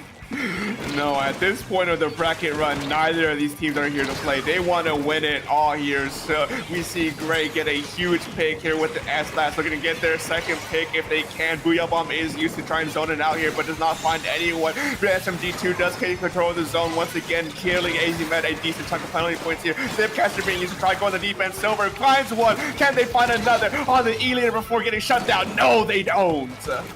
Yeah, and you've seen that zone neutralize. It's going to get a little bit scrappy, but I think this is going to end up, yep, there's that zone flip back into Easy Man's favor. Things are looking really, really good here for Easy Man, and I feel like Super Mario Galaxy 2 is trying to really find their footing and make sure that, they're able to do something that'll give them a little bit more of an advantage, but it's getting a little bit rough here. Dude, hello? Question mark? Oh. Everyone's breaking ankles during this cast. It's really funny to see how these players play, just the movement options, huh? Yeah, movement is a big thing here, but as much movement is plating is such an important tool here as well, as Easy Man keeps the map hitting green. Raises the Hipcaster with Silver, goes and finds one, but the thing is that there's only 9 points remaining for their side. Felbler is used. Unfortunately, no one is going to be protected from that well, but SMG2 does manage to barely take control of the zone in the nick of time before that game spirals out of control. Yeah, and it's going to spiral out of control for them, leaving Shaq as the final member up here, and they're going to be using that crab to try and drive out. They did drive out that final member, Easy Man, able to give their teammates that jump that is so crucial to get them back in the field, and this might just be the opportunity that Super Mario Galaxy 2 was waiting for, and they could be looking in for a tremendous amount of points if they can keep this up. Yeah, the snowball is starting to build up here as SMG2 is slowly closing the gap from the lead here. Easy Med using the special to try and create some space so they can get a prop push going here. But SMG2 is still doing a extraordinary job of zoning, keeping a distant play, not being too aggressive. Booyah Bomb Keo, they use the Booyah Bomb to try and get high to one. And try to go for a pick, but no, does not find anyone. Gets shut down from that push here. Tactical online for Easy Med as everything breaks loose here. 3 down for SMG2. They need to move it now, but they're the lead gets slow. Easy Man goes in, takes control of the zone, and keeps SMG2 out! They're just barely able to save themselves. There's less than a minute left, Doug, and I think it's going to get much, much more energized from this point forward. I'm excited, Your Honor, because that's Easy Man with 3 down on Super Mario Galaxy 2 in such a good position. We're really rapidly approaching that 10 penalty point mark, and Booyah Bomb after Booyah Bomb. Doc, this could be it. This could potentially be it. This is it. That's it. That's it. Easy Man. Oh man, that really was a nail-biter scenario. SMG2 were literally, a common recurrence in today's block from us here. We're literally framed from taking that lead there. But Easy Man was able to keep things cool, keep things under control, take the lead, and managed to win out this game. And what a showing it was as well. And this is just the first game. Oh my God. That was so tight and so close. I'm not okay. I'm not okay. Dude, this is going to be such a good set because, like, just when you think Super Mario Galaxy 2 had it, Easy Man was like, yo, let me show you something awesome. And I feel like we're going to have Super Mario Galaxy 2 starting to lean forward a lot more. This coming up match. What? This is crazy. This is crazy. Dude. Yeah, I know from that first game alone, I know this is going to be very, very entertaining set to say the least. SMG2 has a fight in them. I mean, obviously, right? And Easy Man has their own merits to themselves as well, and they're able to close out that last game without losing their cool. It's just a very phenomenal thing to see here. As we head into game number 2, I believe it is going to be Hagglefish Market. Yeah, Hagglefish Market. I'm eager to see if there'll be any change-ups from either team. There's going to be a scope now. We're changing to scope leader is the biggest change that I noticed. I'm pretty sure they weren't scoped beforehand. I love me the leader scope. A little bit of extra range goes a long way sometimes in these types of things, but you do lose a lot of your mobility in exchange. So this could never mind. Okay, or just take a shot off of someone. You know, dude. Okay, whatever, sure. Leader gets first pick, so huge advantage there for Easy Man. I'm not even going to worry about it. 2 down on Super Mario Galaxy 2. Once again, forcing that back foot. A lot where Kiki is at the moment, just trying to take picks. Unfortunately, some of those shots did go into the ball here and taking a fight against Kyo. Kyo's back on bucket action. That's how you know bro's done playing around. When bro goes back on bucket, you know, bro's ready to start beefing.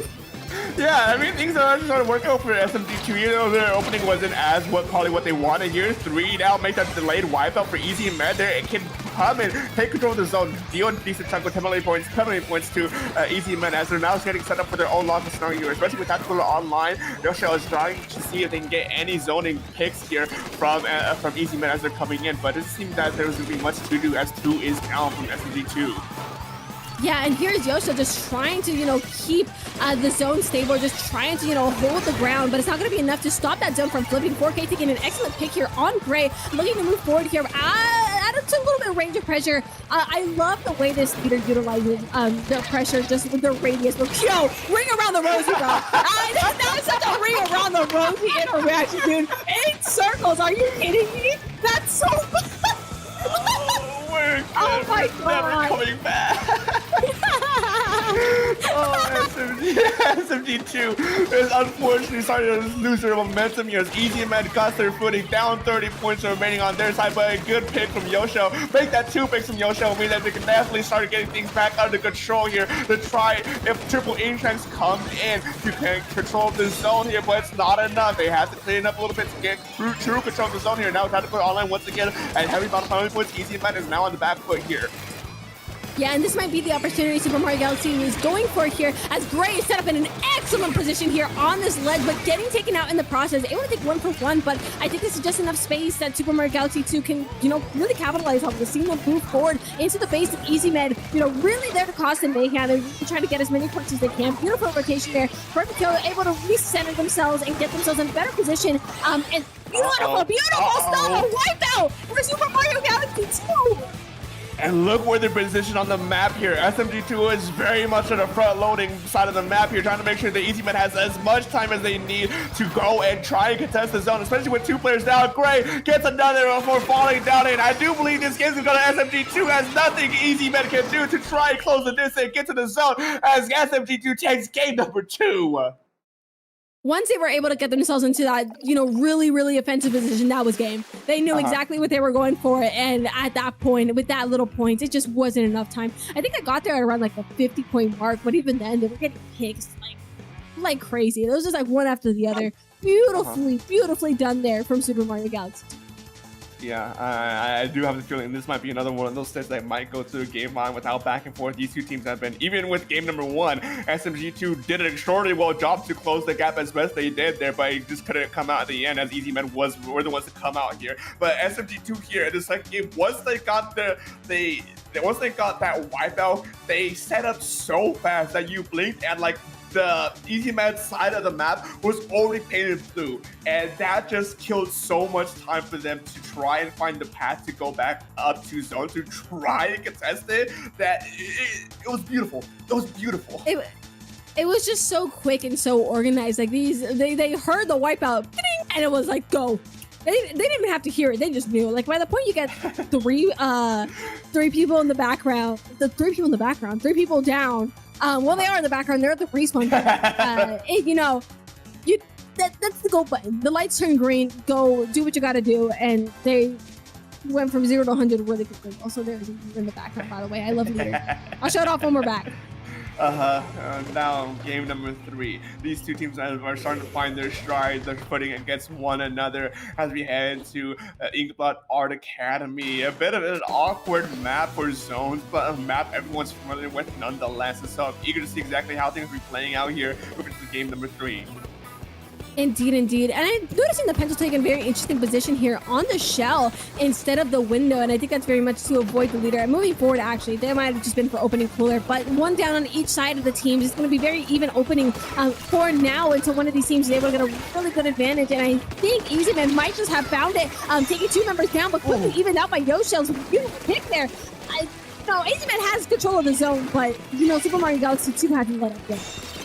Yeah, SMG2 has a good setup here, being able to most likely be able to take the lead as Easy Man still respawning, still recovering, still trying to recoup and get this push going here. Keo on the left-hand side being a menace with a bucket. Can they get another pick here as they're looking to try and fight one down before they're forced to retreat? But Booyah Bomb is online for Gray here, so it could be a good tool to try and stop this slow down Easy Man's re-engagement here. Yeah, indeed. And Gray getting taken out here on this left-hand side.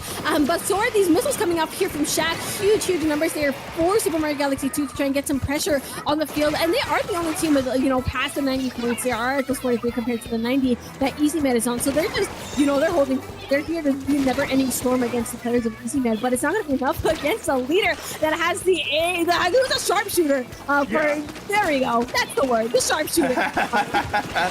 Yeah, no, a really good pick from 4K. Stop what could have been a very disastrous momentum lead for SMG2, but I don't think it's enough at this point here. Easy Man struggling to keep up with SMG2, even with 4K getting these nice flicks on SMG2. They're still struggling to take control of the zone here. Finally being able to take control of the zone here, but the damage has already been done. 8 points remaining from SMG2. The tempo will be in their control for the remainder of this game.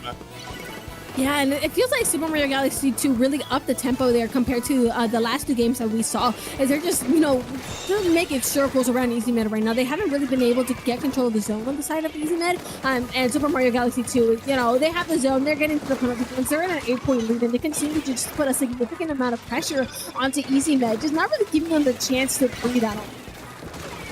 And I think it's just working in their favor at this point. SMG2 not giving them breathing room is really just getting buying them the time they need to just keep the momentum going, keep things going, and preventing easy med setup. Because especially with an E-leader, once you get that weapon set up, it's so hard to take out if you don't have the proper specials here. And I think easy med's actually kind of getting close to that more setup phase here. 4K doing their best to try and zone out SMG2 before being forced to back off here. And in the midst of all that chaos, SMG2 does take control of the zone yet again. Yeah, it's really rough here because I feel like the pressure on that leader, just from those last 2 shots that I saw, just the pressure of having to hit those shots, I feel is starting to make a little bit of an impact, especially against the pressure from Super Mario Galaxy 2. They're doing incredible work. They're covering those angles. They're making sure that EasyMed doesn't have a chance to really breathe. Seeing their free-up bomb come out, though, trying to take the zone. I think able to do so successfully in the second. Question mark? The zone's not capped. It continues to be in a neutral state, Your Honor. Yeah, that's the big thing about the zones here on this map specifically, because there's this even larger box in the middle of the zone. You have to take your time to really go around and try and paint the entirety of the zone. You can't just paint one half and a quarter of it and expect to flip. No, you actually need proper zone control to take control of it here. And we see here is SMG2 is just doing their best, buying their time. They haven't actually managed to be able to recap the zone properly too many times here, but because they have such a huge lead and keep easy med contested and distracted for a lot of this game, they're just slowing down their momentum so far that they're still only 64 points remaining. Yeah, we might see a change of the tides here because they are, most of the players are situated in the center, but losing their leader and their S-Blast, and Seb is the last player up, leaving that cooler for themselves and getting it right out of there. There's a minute left. Things are looking a little bit grim here for EasyMed, if you have to ask me. I think they're just not really able to set up the way they want to or get the picks that they want to, and it's definitely showing itself. The aggression from SMG2 is very unmatched from EasyMed. There's really a hard way to engage if you don't get the first initial picks on your side in terms of EasyMed here. And SMG2 just has a very solid hold on lockout here. There's no out of zone. And Gray getting it 2-for-1 thing before jumping out. That's a huge swing to just seal the fate of EasyMed in this game with no one there and a disconnect. What is happening? That's so unfortunate. That's just salt in the wound, watching your teammate just poof into thin air. I don't know if it was an internet thing or just, I'm assuming it's an internet thing. That's so unfortunate there. But SMG2 just, reading the room and saying, okay, this is what we got to do. No mercy. Just no mercy. No mercy. Yeah, it's now a game and match point for SMG2 where it's gonna be a wild ride here in this next one. A bit of a we've seen Museum already on this set, but like I mentioned earlier, Museum Zone isn't something most players tend to play unless you're in the zones only format. Even then, if you have the option to not play Zone Museum, you're not gonna play the Zones Museum, right? So it's be an interesting game number 4 here. Unless you're a leader, which I think this very much helps EasyMed a little bit more, just because the leader's there. But also, I think Pen is great. I think there's just so much pressure on the leader to hit their shots, especially against a team like this. Like, you really, really gotta hit them, and that's where I turned that off. Oopsies. Yeah.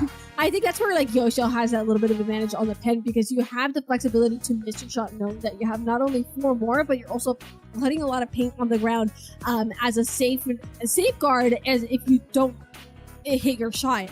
And I think that's what's going to be the really rough part there for the leader on EasyMed, to really, that pressure is high. Mm-hmm.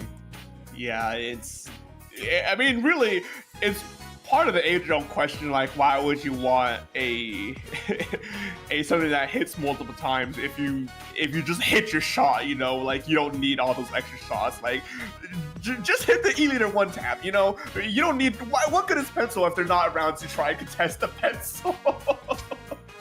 Yeah, you have the 1-shot long-range pressure at the exchange of losing everything else. That is very much the trade-off between the leader and the pencil. But yeah, no, still, Super Mario Galaxy definitely upped the tempo compared to last time. So I'm curious of whether it's just going to be another, win there for them, or if we're going to be seeing a little bit more of a fight back there from EasyMed. Yeah, and once again, we don't see too many changes from either side. They're still confident with what they've been bringing for the most part. I think really the that's the only new part from AZ Med, even though it's not such a huge change for playstyles for their side. And now SMG2 is looking to try and fight it out here and to try and get this first initial zone in their favor, but still a bit of a stalemate as both teams are still desperately fighting out. Finally, one goes down for AZ Med Gray, while on top of this, the Stamper means that SMG2 has the opportunity to at least try and take control of the zone here. What is going on? Chaos is happening right here, but Super Mario Galaxy 2 being the first one to take that zone. What is that? That is just a gray behavior, if you ask me. Gray behavior in a nutshell. Just, yeah, whatever. All right, go my S-Blast. And already seeing these specials nearly ready here from the side of Super Mario Galaxy 2. Seeing that Booyah Bomb up and ready, but that leader is also off the field. This is huge, humongous for Super Mario Galaxy 2. Yeah, a good opening Gambit on their side. SMG2 is not wanting to let go of the pressure just yet. Easy and Mad playing it slow and steady here to try and get the specials online, trying to get the momentum going. They're putting grounded here, but the Booyah Ball on top of this push here means that Gray's down, but 2 is down for Easy Med in return. Not a useful trade if you ask me. And now with 25 points remaining, Easy Med has to move in now if they want to stay alive for this game. And it's going to be really tough to do so with these Tenta missiles right up their alley. And, you know, there's so much yellow on the field. Those strikes to try and keep that into play. Seb's dropping here against Shaq. Shaq is able to take that pick off, but the zone continues to be neutralized here. As Silver's the last one on the field to try and do something, and it's not enough here. That is game Super Mario Galaxy 2 with the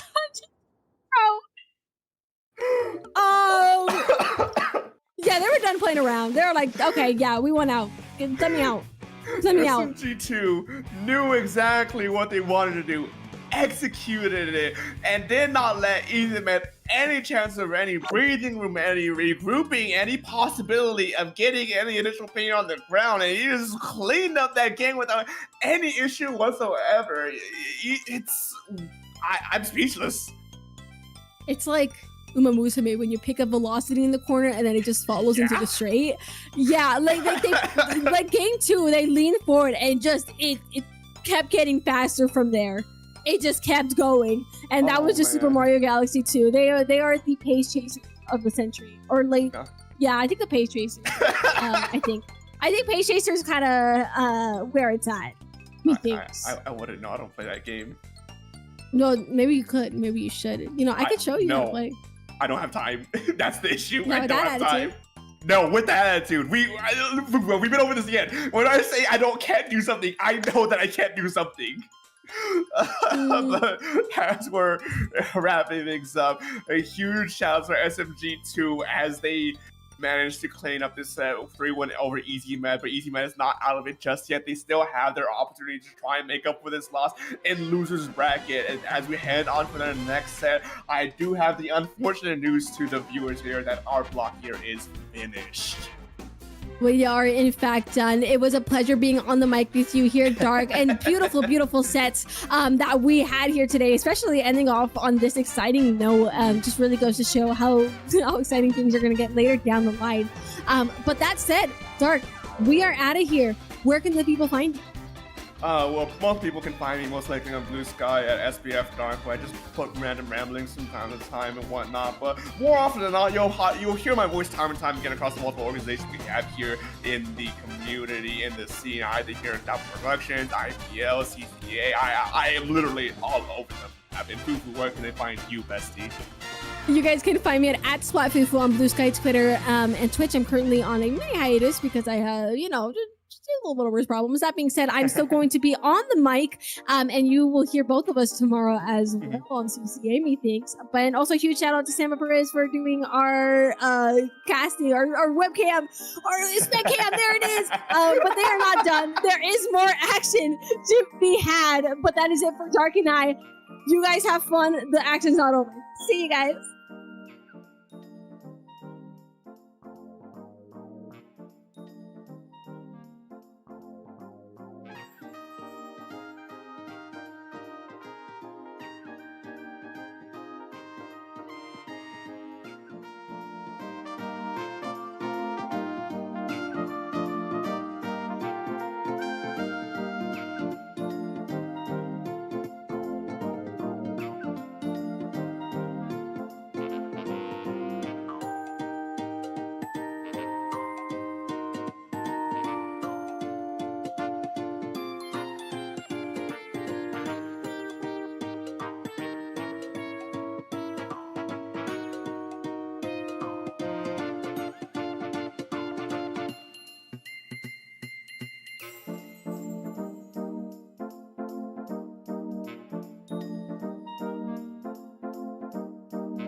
And welcome back to Dapple Production, a fresh set of casters here on the mic as we are preparing our next set in the Zone 46. My name is Het and I'm joined by Pet. Pet, how are you doing this weekend?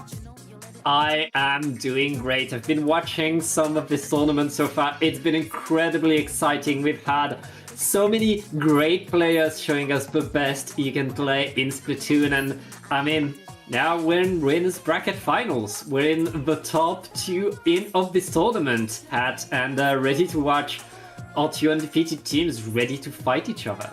I mean, I think this is going to be a great match for sure. No Aura Jackson, they've been playing a lot of Splatoon in lone team, or at least a pickup team. You said it was often a pickup team. I think it's primarily Pro Mono trying to find some other players. Today they found Yeti, Toadie, and Voltry against Super Mario Galaxy 2, which has some very, very well-known names from Splatoon.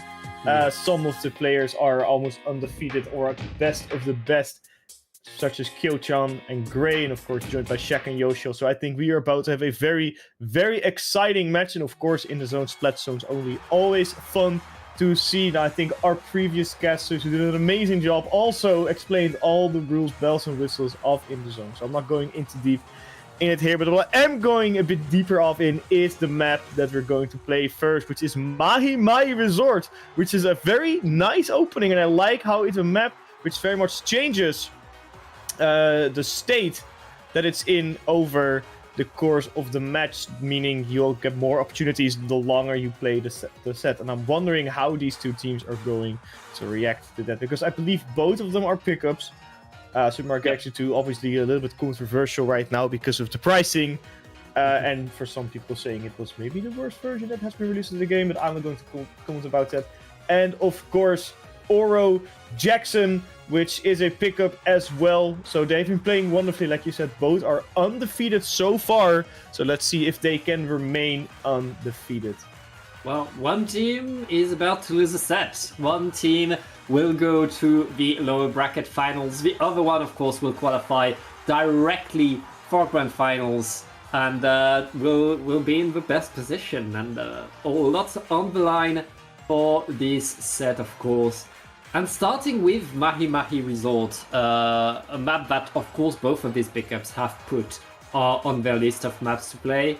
It's very much become the classic zones, one that lets teams shine, make the plays they want to make, and enables so many different ways to play the game. So I can't wait to see these two teams play on here. After that, we should know exactly how these teams like to play, what they want to do, and of course, who's on top for game number one. I'm very interested. I'm more wondering about the weapons, because I think when we saw them on stream earlier, both of them all had some very oddball picks occasionally. So I'm wondering if we're going to see some very unique weapons here too, just to sway the match in their favor, or just to catch their enemy off guard, because there's a lot of weapons that are a little bit outside of the meta, which are still very usable and definitely have their needs in every single map. So I'm hoping that we can see one of these weapons here in Mahi Mahi Resort, even though I will say it every time, I'm still upset it's not as good as Splatoon variant. I've been playing Splatoon a little while ago. I've been playing it a little bit recently, you know, trying to get back into playing games sort of in the preparation for Octofest, so at least know a bit more than talking about. And I gotta say, Mahi Mahi Resort, it's not that bad. I think my hate towards it was a little bit unjustified. Good. I think it's the best. I think it's such a good map mode, especially for zones. Like the map plays so well. But let's get in the game. Let the ink talk.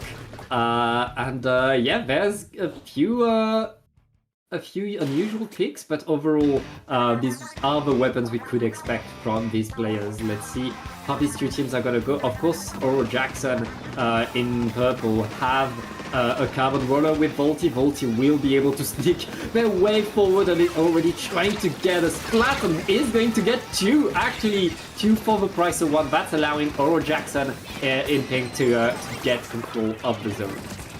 Nice control too.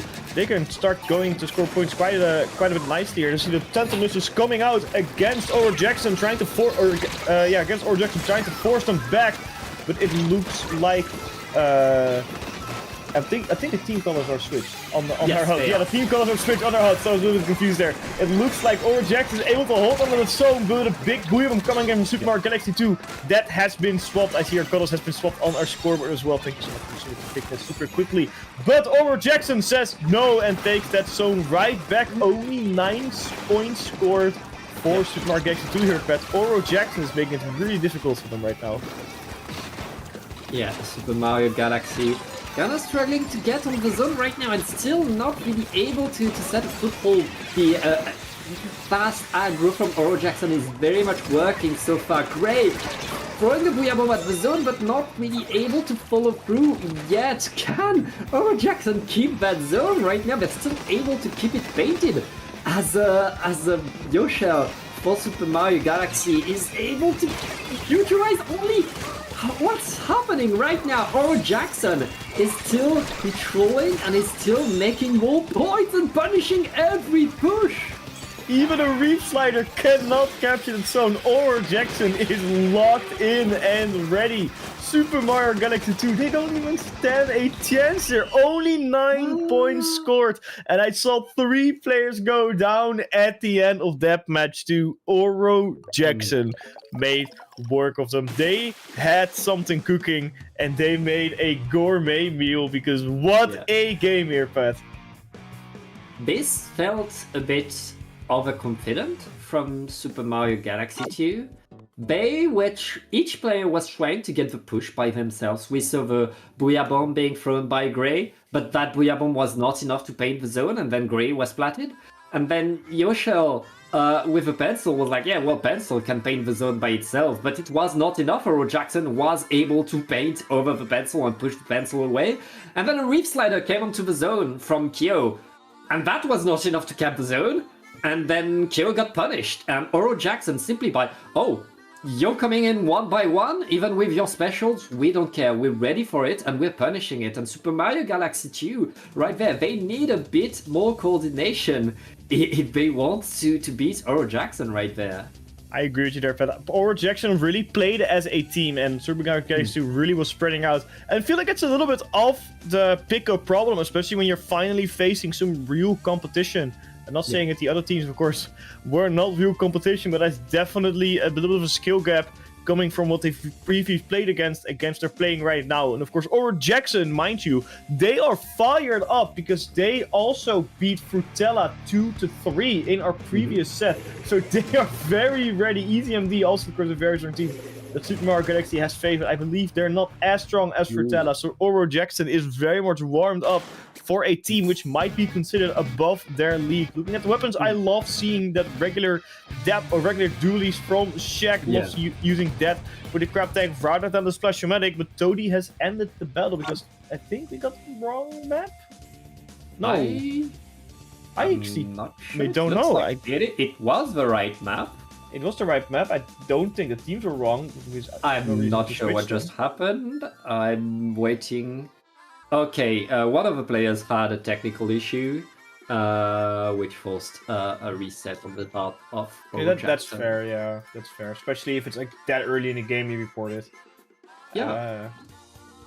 I'm gonna be honest, I don't want to shame him or anything, but I have never heard of no game audio, and all the times that I have been playing Splatoon, that issue has not occurred to me. So either it was an external issue, maybe their headset died or something, or there was something wrong with the switch or the aux jack. I don't know. I've never had that issue happen to me personally. I think especially if you have if you're trying to record your games, or if you're trying to do things, like you can have lots of different ways to get your audio from this game. So like I'm not surprised that someone at some point is gonna get audio issues. Like, it happens. But it's fixed. It was a quick fix. Probably only needed to press a button or something. And let's get in the game. As you were saying, like the Super Mario Galaxy are switching to the Julies and the Slusher. That's allowing them to I guess, be a bit more reliable in what they're doing. Of course, they will have a crab tank which solidify a team a whole lot, and Shaq and Pew are very customary to these weapons. Volty jumping in is only going to get a trade this time. That could allow Mario Galaxy to get a bit more fighting in. There's 2 down on Oro Jackson, and Mario Galaxy is ready to counter push now. Are they going to succeed in that counter push? We saw how strong Oro Jackson was in maintaining Dutch zones before. They have so much pain on the map and they can capture that zone. Now the question is, can they keep it? Oro Jackson didn't keep it for that long, but already trying to strike back onto that zone. Neutralized it, but that did not last. Super Mario Galaxy 2 onto the strategy for Oro Jackson and ready to defense. It looks like Oro Jackson is being pushed back quite hard to their base here, Pat. Yeah, Mario Galaxy right now with some hold over the zone, but Oro Jackson is already back on the attack. They also have a crab tank. They're also pushing in. Volty waiting for the best opportunity to jump across the zone right now. Kyo getting a nice splat to the side is going to force a lot of tension away from the zone as Mario Galaxy are solidifying their presence around the zone right now. They're past the 40-point mark and they're still scoring, Pat. They're still going strong, they're not stopping anytime soon. Tacticooler ready for Oro Jackson with the lost the cover roller, so they did with the Splash-O-Matic. That's gonna be tough. Drive Track coming out, great fighting against Stony, but that's a blast against Splash-O-Matic. You don't want to end that fight, they're forced to retreat. Only 10 ticks left on that zone with Oro Jackson. They haven't responded yet, they are trying to neutralize the zone, and they did, but the bully bomb will prevent that neutralize. They have to go in quick. They neutralized it, but at the 0 tick, and that is just too late. Super Mario Galaxy 2, as fast as Oro Jackson won this first one, that's how fast they won the second. And that's how you answer. That's how you get your head back in the game. Now both teams have gotten their dominant game. Both teams have shown, okay, if we play our best and you lower your guard, this is what happens. Now both teams know what to expect.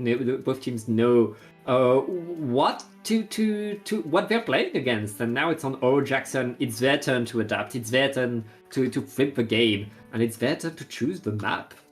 And it looks like they've chosen Undertow Spillway. And looking at how their map, or looks how, not map, at how their composition is, that definitely does make sense. They are very much a team that tries to force the opponents to a narrow way and force them to push them back into their base. Open maps like Hagglefish Market make it a little bit more difficult, but with a little bit of the lack of flanks on Undertow Spillway, I can definitely see this strategy working.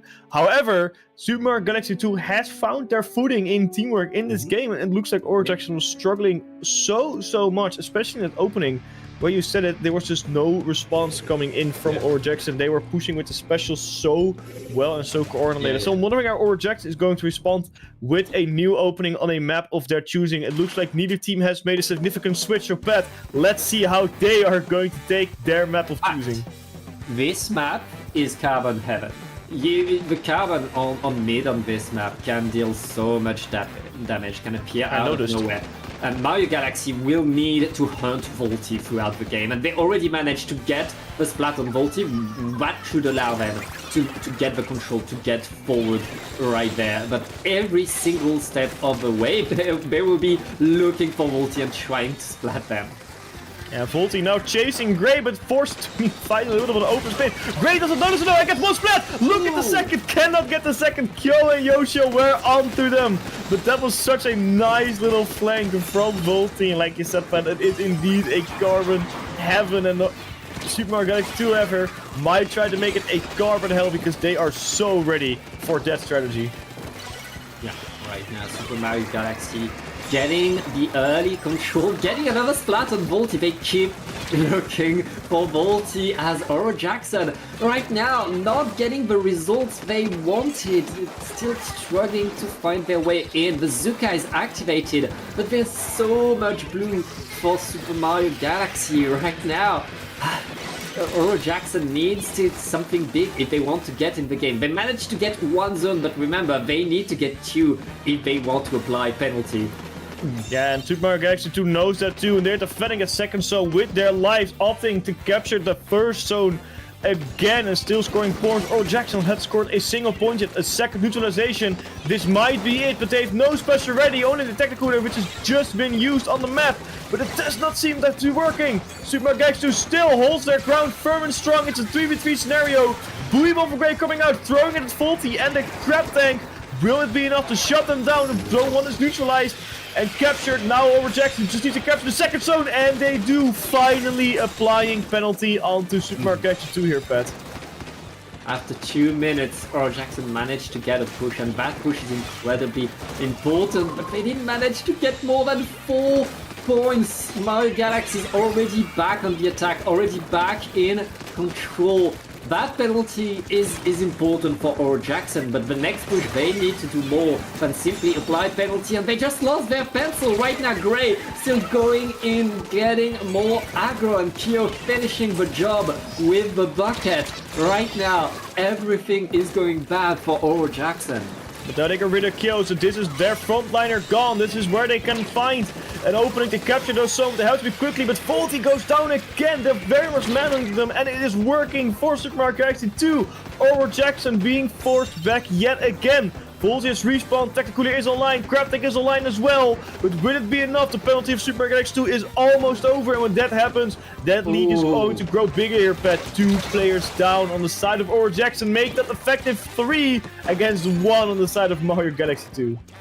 Yeah, Mario Galaxy maintaining the player's advantage now. 15 ticks away from victory and still getting Splat's hat. Right now, all they need to do is keep their defense up, but they lost 3 players! It doesn't matter, it was too late. Oro Jackson got the Splats, but just a tiny bit too late. Look at that differences between the 2 spawns. Mario Galaxy 2 barely respawned. I think the only splats there from the beginning when the Charger had to get their early pencil in. The same happened on the side of Oro Jackson. But Super Mario Galaxy 2 didn't have any other paint in there. That's crazy. Not even a single push from Faulty around. I don't think Faulty even made it past mid, to be honest. That was rough for all of Oro Jackson. And again, Mario Galaxy were constantly able to deny any entry from Oro Jackson to get into mid. And yeah, as you said, like, they were called out. They could not chug their way through. Which is the game that Oro Jackson is forcing onto the opponent as they play this fast comp with a Garo and a Carbon. Like, they know their plan is to run forward and get into the fight. Super Mario Galaxy 2 shutting that down, not allowing that to happen. They win game number 3. They now only need 1 more game, and of course Oro Jackson goes to the other heaven for the Carbon. That is indeed Macro Mount. I think this is the best option. However, you already saw what happened. Faulty is being manhunted personally. There's a, I don't know, million coin bounty on that player, and Super Mario Galaxy 2 is trying to claim that bounty. Because look at how forced Faulty was in awkward positions and how focused and prioritized they were onto Faulty. So I think the Carbon Heaven map might just be a bit risky because this team is ready. No changes on the side of Super Mario Galaxy 2 and no changes on the side of Oro Jackson, except they're going to try it with 3 players. That's an interesting strategy, but it's of course not what it is. It was a disconnect, and as I always say, it's not a Splatoon 2 tournament without a disconnect. It's not a Splatoon 2 tournament, it's a Splatoon 3 tournament hat. Oh, even worse. But it's never a Splatoon. I'm too old, gonna retire. But it's never a Splatoon tournament without a proper disconnect. It always happens either early set or like right past the halfway mark where you can't really restart anymore. It's always one of those 2. And I feel like the latter is so much worse. I remember when I was playing in Battling Pool, up to like 20 or 18, something like that. Like a very, very early Battling Pool. We had a set that would get us in the finals, but I disconnected because I slammed my desk and my Switch sort of went out of my dock. Classic. So I disconnected like right in between the halfway mark, and then we lost, and then we ended up losing the set because of it. But it's very frustrating to have a disconnect. So I'm very happy for Aura Jackson that it happened in the early game, so they could still replay that set. And of course, nothing happened, so they're still good to go. Both teams already and approaching that midpoint fast. Volti already trying to create a flank guard on their own. Todi helping them by painting over that zone, with Volti now taking the slow route, taking it a little bit more carefully because they know they're being manhunted. Crab Tank early on the side of Aura Jackson trying to claim that zone to get the first push starting, and they get that first push. We see them focusing on Kyo. 2 players down on the side of Super Mario Galaxy here. Aura Jackson finally responding to the last 2 games that Super Mario Galaxy just threw at them. Yeah, Aura Jackson taking that control that they want. Shaq activating the crab to allow the rest of the team to go in. The strikes will help claim the zone. Super Mario Galaxy applying penalty, and they're still pushing in. We have another fight for mid right now. Volti going in. This is Volti's domain right there, and this is another splat for them. Aura Jackson maintaining their presence and their control over the zone. Hat. I was expecting this to be the 3rd map in the series, not the 4th one, but I'm glad they saved it because this map is suiting Aura Jackson way more. Ooh. This is definitely Volti's dimension. They have an effective wipe though, as every player has died. Not exactly with a full wipeout, but basically a wipeout. So they have to respawn, they have to give the zone to Super Mario Galaxy 2, who are now setting up their defense and preparing to stop Aura Jackson in their tracks. The lead is not too far off. We see the Killer being active. Crab Tank is at the ready, but not yet a Tactic Cooler. Tactic Cooler is about to be online. It's on the field. Volti grabbing it. And this is where they have to push because the lead has been swapped. The Special Medic does go down. Trizuka goes out. Looking at Yoshio, trying to get rid of that sniper. But they fail to do so. Todi goes down instead. And this is huge news for Super Mario Galaxy 2 because that means they can keep control of that zone here, Pat. Yeah, Mario Galaxy getting more and more control. With 2 down on Aura Jackson, it's going to be hard to push right there. Todi isolated. Oh no, not that isolated. Volti appearing out of nowhere, getting the splats they need to re-establish control. Aura Jackson still in this game, and there's more than half of the time left. They have plenty of time, and they don't have much penalty. Yes, that's very good for Aura Jackson because that means they can start scoring points again, and that's what they need because they don't have that lead. If they don't get it, that means they're out of this tournament. 3 players down on the side of Super Mario Galaxy 2 again. Aura Jackson is locked in and ready. Crab Tank inside of the base, forcing the fight Gray and absolutely shutting them down. They did get sped up themselves quite easily though, but will it be enough to get that lead here? Pat Dragster coming in the zone on the side of Super Galaxy 2, trying to neutralize it, but it doesn't look to be working. There's still 1 tick remaining, 1 point difference for Aura Jackson. Can they paint that zone? They're doing everything they can, but it is not enough. Super Mario Galaxy 2 maintains the lead here, Pat. And maintaining the lead. Even with the amount of time that's left in the game, making sure that they keep that lead means that they keep control over the pace of the game. Right now, Aura Jackson need to mount another push, need to get their way back in, and they're doing exactly that. 2 down on Mario Galaxy as Aura Jackson are getting more control, re-establishing themselves around the zone. Kyo trying to get control of the stack, is able to do lots of things right now with the help of Shaq to assist with the Julies. All of Aura Jackson kind of forced to move back as Mario Galaxy is deploying all of their specials. This lead is still in yellow hat, but Aura Jackson are still in that fight. For how long is that lead still in yellow? For how long is Aura Jackson going to stay calm? Because I think the panic on their side is slowly ramping up, and that's where you start to make mistakes. This last minute will be determining whether Aura Jackson will stay in this game or Super Mario Galaxy will get their ticket to the grand finals. And it looks like 1 player on the side of Mario Galaxy is down. Aura Jackson will take full opportunity. Todi going in, trying to get some penalties out of neutralizing it to stop the penalty from being broken. Volti getting a huge spot on Kyo. 3 players down, allowing Aura Jackson to maintain the map and get control of that zone. Gray goes down there again. A 30-tick penalty still they have to fight through with about 30 seconds left. But that penalty means nothing because the second it is over, they have effectively switched that lead. 1 point difference. Todi does go down. That's unfortunate. But there's only 5 ticks of penalty left. Can they maintain this off long as well? On the second, That has been captured again by Super Mario Galaxy 2. And with that, I don't think they can go back in with the strike strikes on the map. And in a very, very, very close battle. 1 point difference. It is Mario Galaxy 2 advancing to the grand finals. And I mean, that's the thing with a team like Super Mario Galaxy. They know exactly how many seconds they need to push, how many seconds they have to push. And they used each split seconds to its absolute best to make sure that they control the objective, to make sure that they are in the lead in the end. That was very much perfect timing by Super Mario Galaxy 2. These two teams were incredibly close. They were separated by 1 point, but twice during the game, Super Mario Galaxy 2 made sure that that 1 point was for them, and that's how they get to go to grand finals. Yeah, that is how you go to grand finals indeed.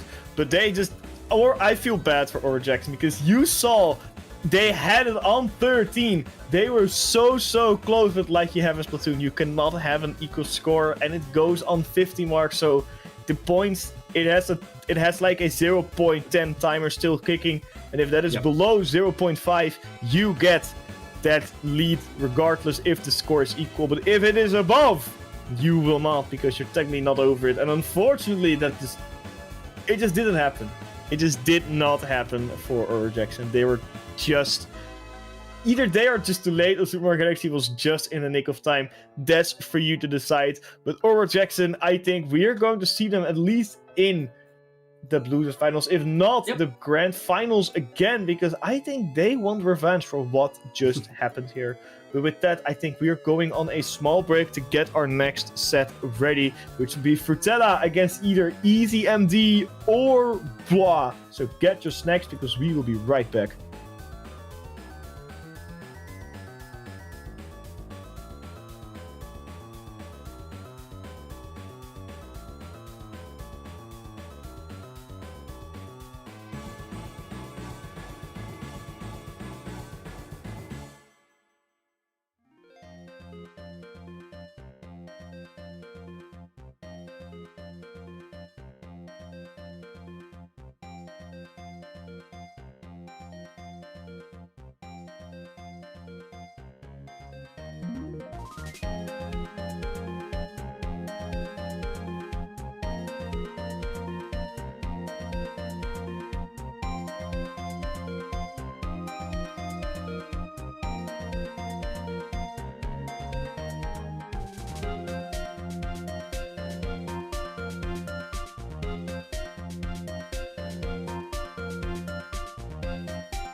And welcome back to In the Zone 46. I am Pat here with Hat, ready to watch more high-level zones action. And we have two great teams to show you. Of course, it's going to be Easy MD going against Frutella.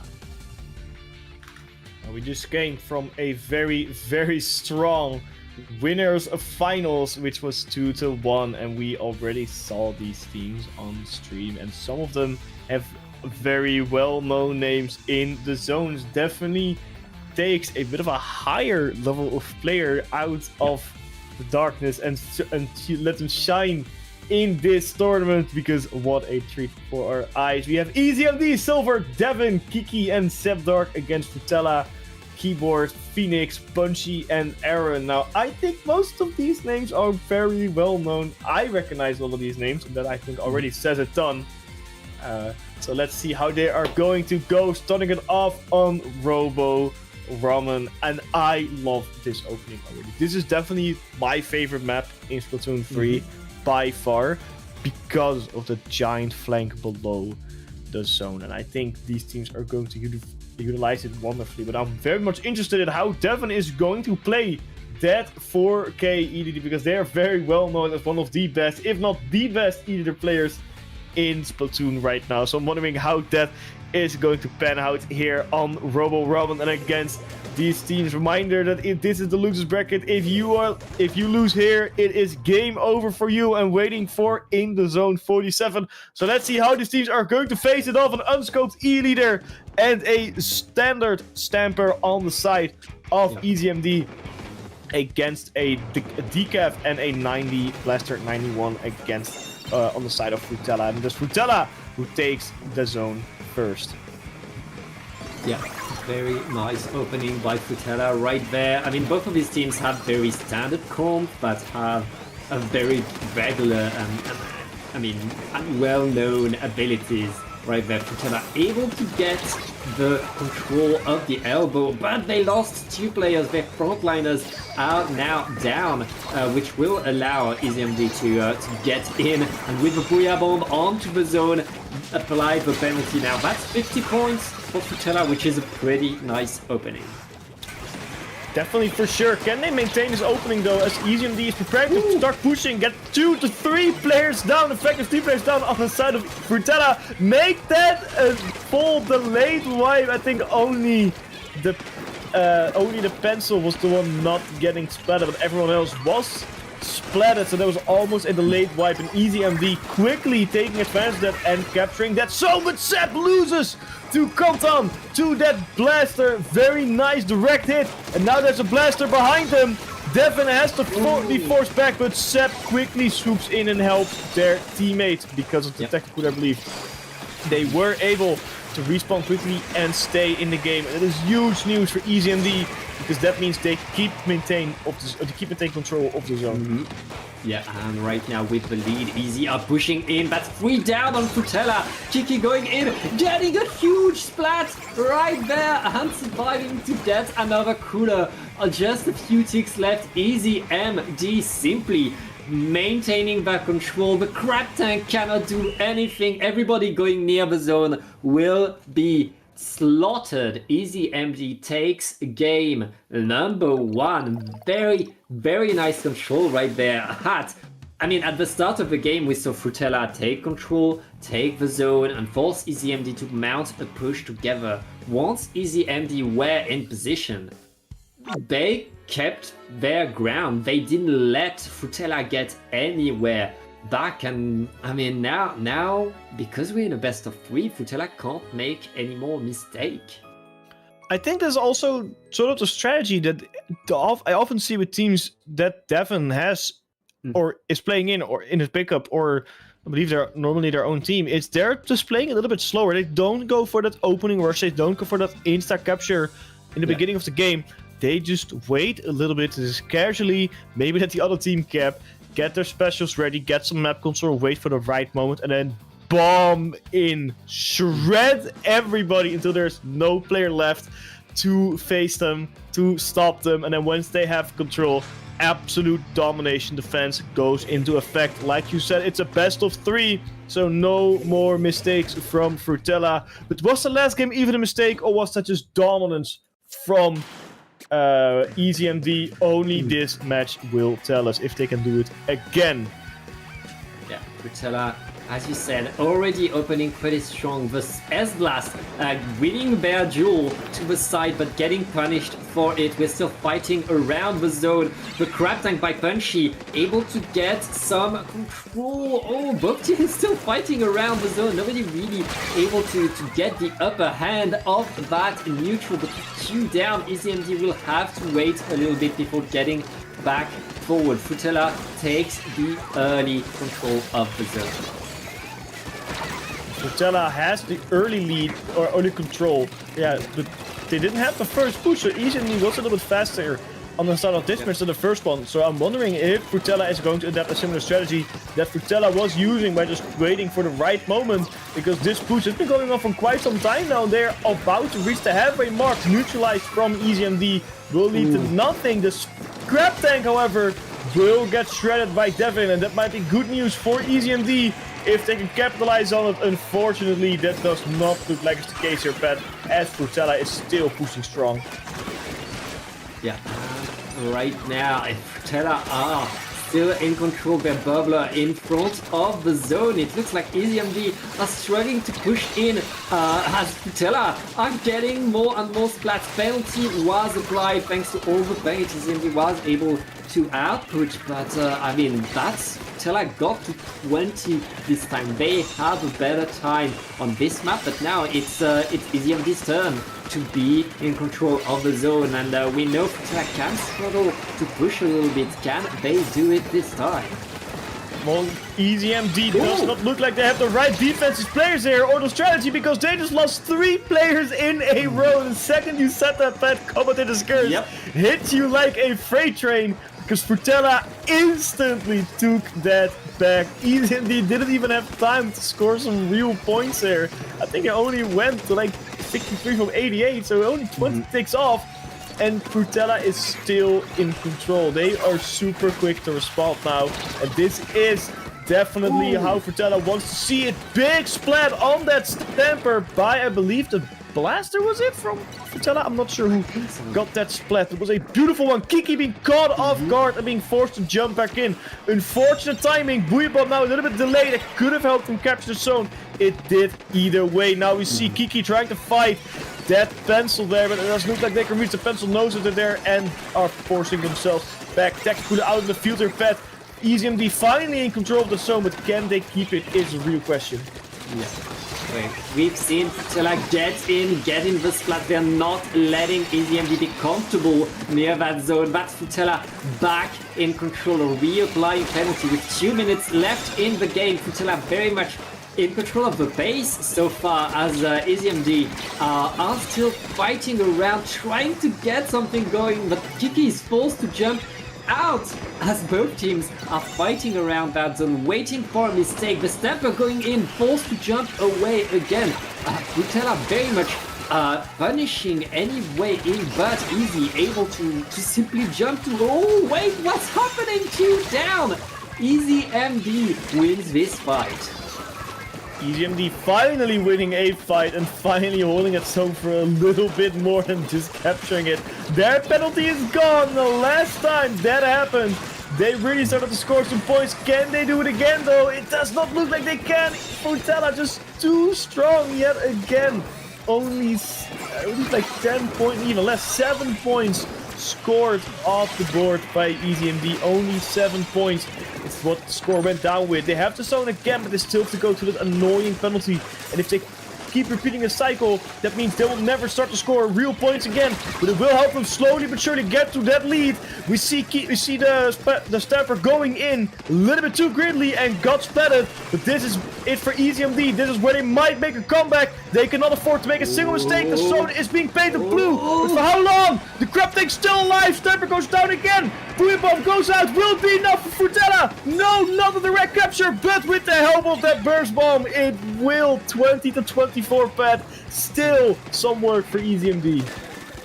Frutella throwing everything and the kitchen sink at the zone just to apply penalty, but EasyMD got the control back for a while. Wait, it's not over. We could get overtime, or we could not. Right now, Frutella still able to get the paint on exactly when they need to, which means they tie up the score. We are going to a game number 3.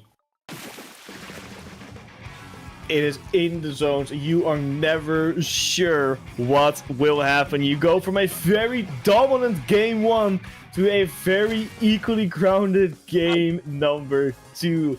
You are never prepared for what these teams are throwing at you here. And it looks like Frutella threw a little bit of a curveball and went to get that lead and went to set the score to 1-1, and this is where it's going to count. Neither team can make a mistake again. They have to show their absolute best if they want to keep their spot playing in the zones 46. The loser here will go home only on the 4th place, and that's not one of those places you want to be in. That's just outside of the top 3. You don't really get the medal, maybe a participation trophy if you're lucky, but that's about it. And I know neither teams, especially on this caliber, wants to maintain on that level. They want to go beyond, and I think Mahi Resort is the map to go beyond on. We saw what happened between Oro Jackson and Supermarket Galaxy 2 here, and it was an absolute domination by one team. Let's see if that's a repeat or if it was a one-time occurrence here, Pat. As it looks like Frutella and EasyMD are both fighting heavily for that zone, both losing a player, but it is Frutella taking that first capture. Yeah, and right now Frutella are getting control over the zone, are trying to push in Punchy, dancing around the punish before they can really set themselves in the right position. Both teams still fighting it off, but all chewed down on Easy Big Bat 3, and Frutella has all the control as the water is dropping. That's a very early water drop, but within a minute of EasyMD didn't even score a single point on the soldier pad. Buibo might change that as well, some bombs. Yes, it will. They capture the zone with the last 2 players in the process. That usually translates to losing that zone the same speed as you capture, and only 5 points scored on the board here for EasyMD. Frutella has a decent amount of penalty to work through now, but I don't think it will be that much of a problem looking at how defensive they're playing. 2 players do go down though, as I say that, Pat, and this is where EasyMD might get that recapture in. Yeah, right now Frutella is trying to respawn, and that punish from the Stanford will allow them to do exactly that. Penalty was applied, but as you said, if penalty is applied very fast and you get splatted right after, that's still not a good sign. Frutella very much taking control. What I mean, that's decapitated for you, getting all the splat and then setting a bubble right under your spawn. Frutella right now doing everything perfectly, taking full control of the map, and easy. It's not so easy for them right now. They're forced to fight their way in their own spawn as the Boyabo is flying towards the zone, but will it be enough? They're able to apply penalty once again. They're still alive, but they need to win this fight. Every time you say they're still alive, I always ask myself for how long, because every single time this match it is Frutella retaliating super quickly. You might say EasyMD stands for easy made difficult, because they are struggling.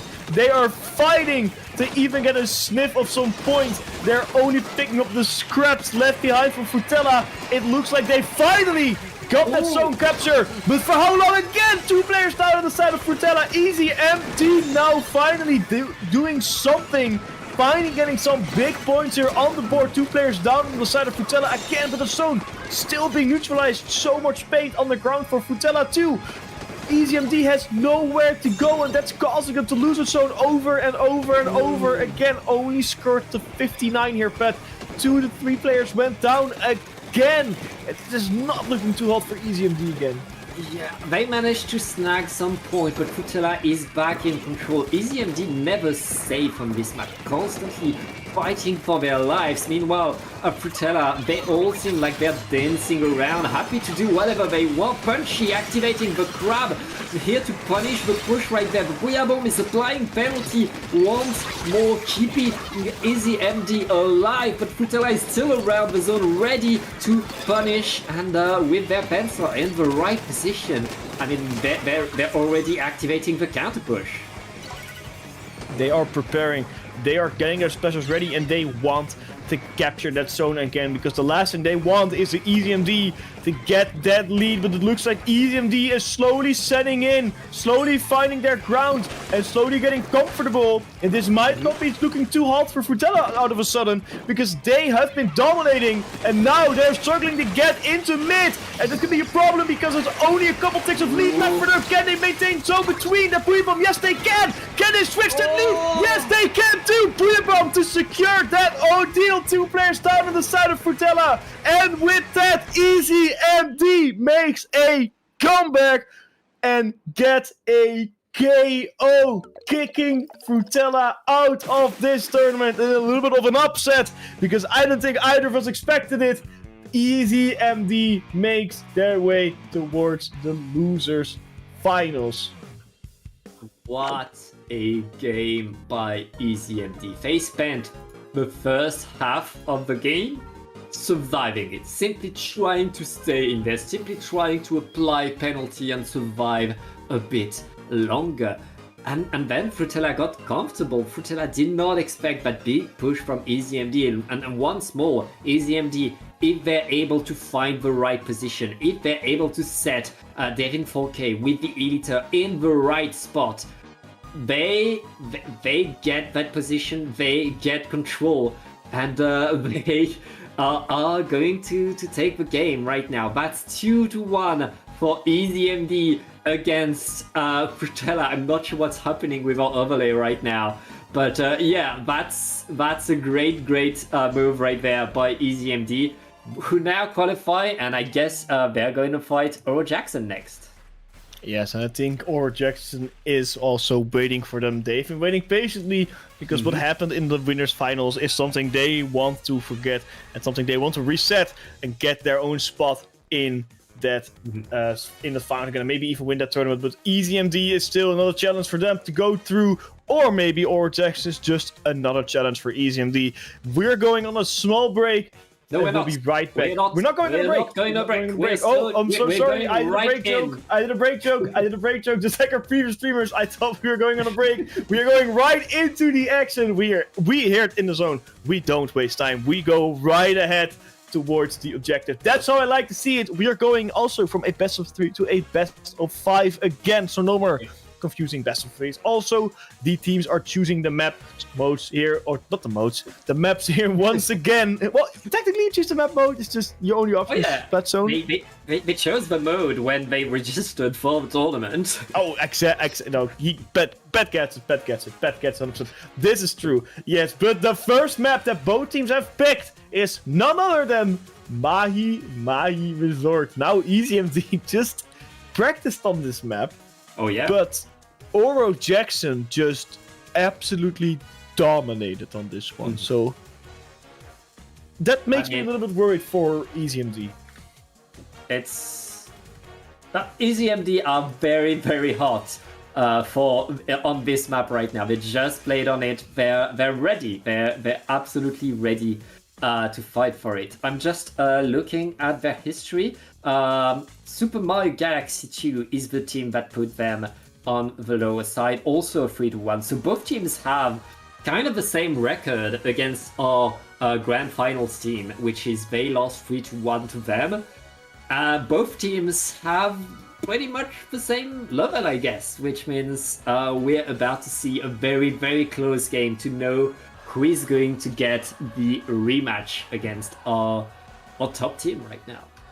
Full equal ground is how I like to see my Splatoon 3 tournament, and this is going to make a absolute killer match. Of course, we have some of the stars on these teams here. I think for EasyMD, I'm gonna be honest, it's gotta be Volty, with that carbon roller being an absolute menace every single time.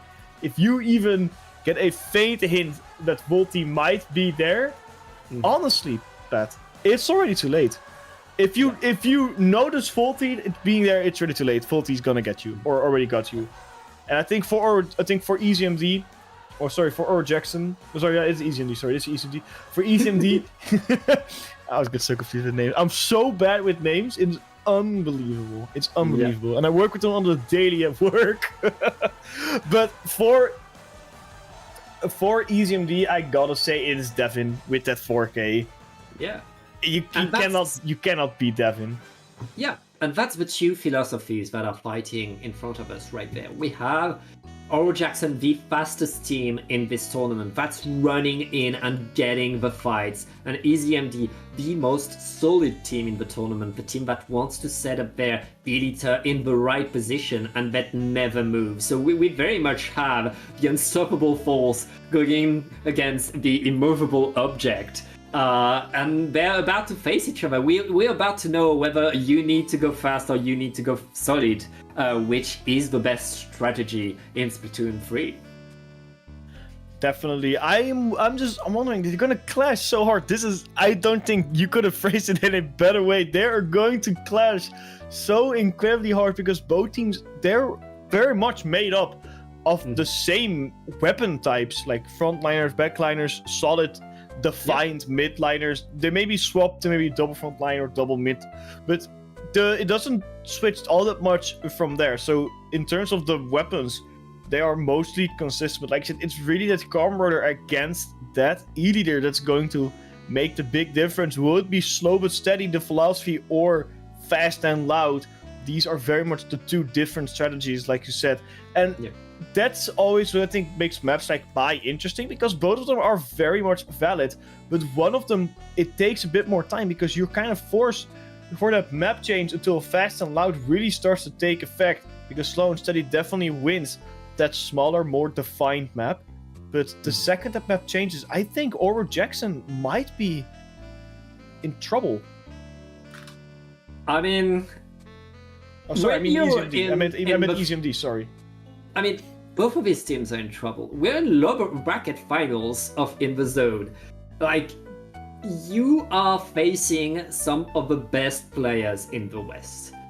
And we're on the podium of the tournament right now, watching the best teams that we have ready to face each other. Of course they're in trouble. Of course there is going to be danger in everything that they do. I feel like Oro Jackson will take control very fast, very early, but then they're not allowed to make a mistake, because if they make one mistake, EasyMD will take control, and EasyMD in control is a completely different team. Yeah, that is definitely the case. We saw it in the first game in a previous set. The second they had that map of Robo Ramen, it was over. It was absolutely over for Frutella. Not a single thing they could do. I think it might be a little bit different. I think it might not be as bad for Oro Jackson as it was for Frutella.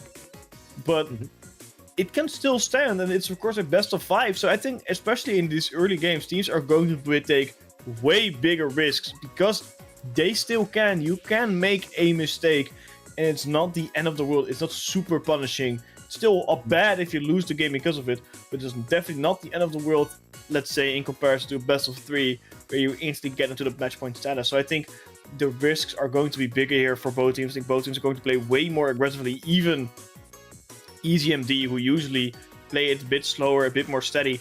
So that's going to make this very set, I think, very much interesting for me. And also the map picks, because you have these heavens for Oro Jackson, like, for example, Bakelmart or Undertow Spillway, which are absolute carnage maps for the Carbon Roller. But you also might have some of the open maps being picked for Devin, because that either needs to shine too. And I think it's the biggest counter for the Carbon Roller is a weapon you physically cannot reach. Yeah, I mean, right there, you put your finger on the thing. Like, the counter pick game is going to be very important, because these teams have different playstyles. They like different maps, which means this first map, Mahi Mahi, could decide everything. Could decide the pace of this whole set. And And let's get right in the game. I think that's a little stream error. We're sorry about that. It looks like both teams are sticking with the weapons. We saw them play before, so definitely a comfortable weapon pick. Of course, technically coming from the NZAP on EZMD instead of the pencil, because Devin, of course, placed that E leader. It is EZMD taking the first push and taking the first set of points. It is like we predicted, of course, slow and steady wins the opening because the map is not as big, not as much flank routes, and Volty getting absolutely shredded here by Seb. 2 players down early for Oro Jackson, but look at that, the map has been changing, and let's see if Oro Jackson can make use of that bigger map here, Pat. Yeah, and Oro Jackson need that bigger map if they want to sneak their way through right now. They are activating their specials, but Silver with the Zipcaster is there to wreak havoc, to stop the push before it happens, trying to create some chaos in favor of EZMD. EZMD right now, if they can repaint that zone, they don't need that much more points, but Oro Jackson are able to win the fight, are able to apply the penalty and set themselves up in the right position. Very nice push by Oro Jackson. Well, to a little bit of a trade there to really secure that push, but I do notice that one of the splash medics for Oro Jackson does go down, but make the 2 players down on the side of EZMD, and it looks like Oro Jackson is really set up. Devin trying to get a sneaky spot with the E-leader against Volty and against the special medic, but the special medic says, no, I see you, I notice you, I'm not gonna make that happen. It's going to make their life hell with all the burst bombs. Buoy bomb comes out. The Wavebreaker comes out. We see the technical come out for EZMD. Will it be enough? 2 players do go down though. That's the NZAP and the S-Blast. 2 of the frontliners go down. Will it be enough? Will Oro Jackson maintain this lead? Good splat on the NZAP by the 52 cal. And with that bet, the lead has been swapped. The lead is swapped and Oro Jackson is still in control. They lost 2 players though. All of EZMD is there painting the zone. That paint is so important, but lots of players have been lost. Oro Jackson retake control. And yeah, it's not over. Oh yes, it is. That was a comeback. That was close. That was rough. I mean, EZMD opened so strong. Oro Jackson really found a crazy comeback, and it was the complete opposite of what we were expecting. We thought Oro Jackson would get the good opening, but then would have to fight an EZMD that takes the position and stays there. Oro Jackson was the team that got the slow opening and then kept control of the map once they were in. Exactly. Sort of how we predicted it. Sort of, but EZMD definitely held onto that map way longer than I think expected them to hold on to for.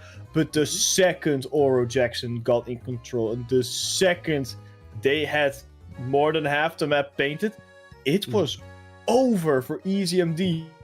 They neutralized it, what, twice, I think? Yeah. I think they only got two times neutralized, not even a single penalty point applied to Oro Jackson. That is an insane maintenance for Oro Jackson. That is an absolute strong display of dominance on this map. We saw it happen before. It's not as bad as it was against Super Mario Galaxy 2. They had to fight for it this time, and especially getting it quite close to 17. But still a very dominant display. Once they got that zone, it looks like that the counter pick from Oro Jackson or from EZMD has been decided, and it will be Barnacle and Dime. Yeah, Barnacle and Dime. A wide open map. I feel like, I mean, EZMD has the range advantage. They want to play off of it.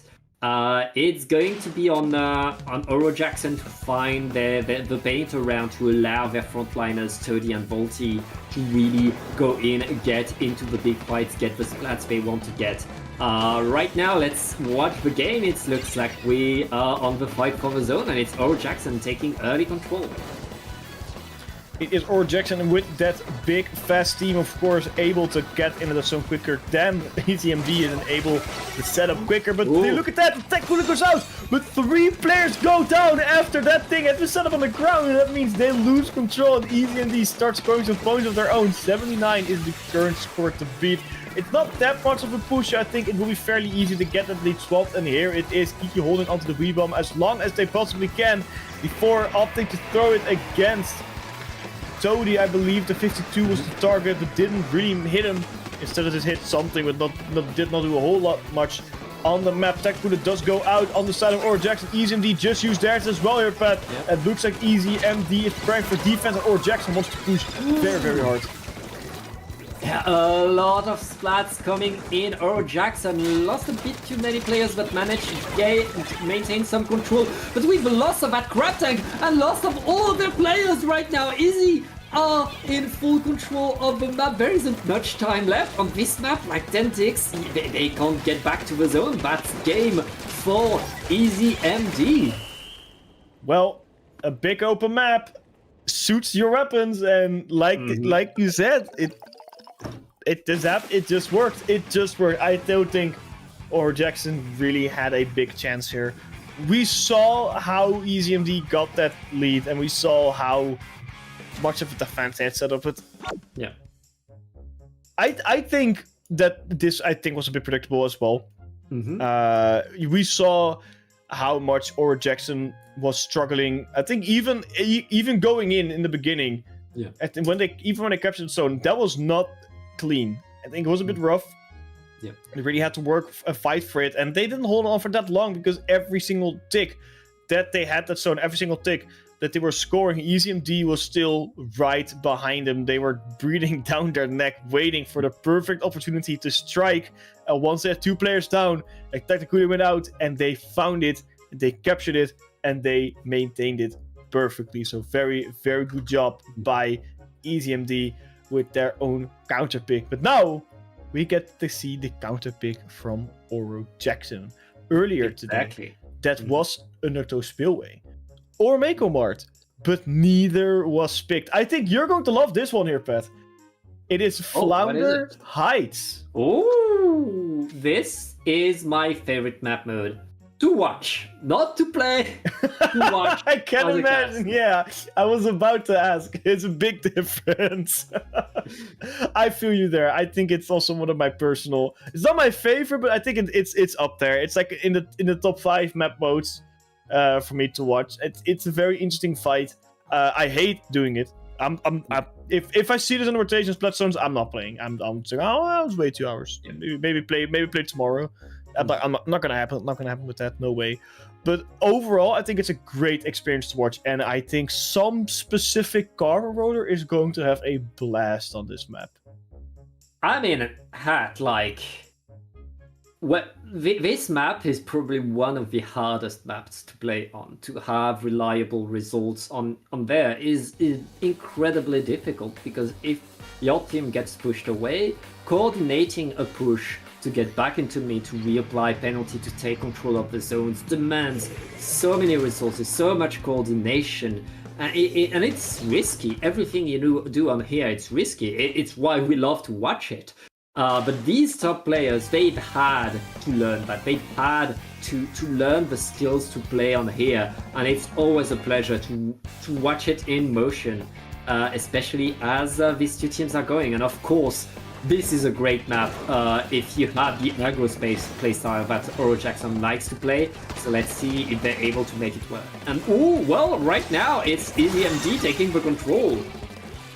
Bit of unexpected, especially with an aggressive playstyle from Aura Jackson, but EasyMD also ramping it up a little bit more, putting it into second gear and pushing down that gas pedal, because they know they need to move quick and fast, fighting against a team like Aura Jackson. And fighting against a cover roller. 3 players do go down though. It's only 7 life, and he's being chased and sandwiched, and that is a full wipeout on the side of EasyMD. Aura Jackson making quick work of the first wipeout we have on our set on stream, and a wonderful one at that. 2 players down on both sides of the map, and that's definitely not the thing we want as EasyMD, because that means Aura Jackson can get that lead. Big splat there on Sep, and the players on the side of EasyMD are struggling to get out of their base. Aura Jackson is in there very deep here, Pat. Aura Jackson are making this map look easy. To them, it's easy to push, it's easy to defend. They're constantly everywhere. EasyMD, though, are are back on top, are back onto their zone, but painting one zone is not enough. You need to paint both if you want to apply penalty right now. We're back to another fight, and with a grab tank on top mid, Oro Jackson are hoping to stop the onslaught, to prevent the penalty from being applied. That could give them the victory, but EZMD very patient, waiting for another mistake, are still keeping themselves in the right positions. Crucial moment to note, Oro Jackson still does not have received penalty. Oro Jackson is technically still the team that's pushing and only has a neutralization on their hands. And this is big news for Oro Jackson, meaning they can still score points again after they capture that second zone. And it is neutral now, and they're about to capture it too. EZMD fighting for their lives to get that zone in their color. But it's not enough, and now both zones are very orange. And it does not look good for Oro Jackson. They're forced to push back, but for how long can they maintain that zone control with 2 players down? The answer is not so long, because they just got applied a fat 49 points penalty after slipping away just a fraction of a moment. This is why you need to get your head in the game 24/7 here. You cannot lose focus at all, especially on Flounder Heights, because this, like you said, is a big map for the big boys, because this definitely makes it super difficult. Or Jackson might make it look easier, Pat, but I can assure you it is definitely not.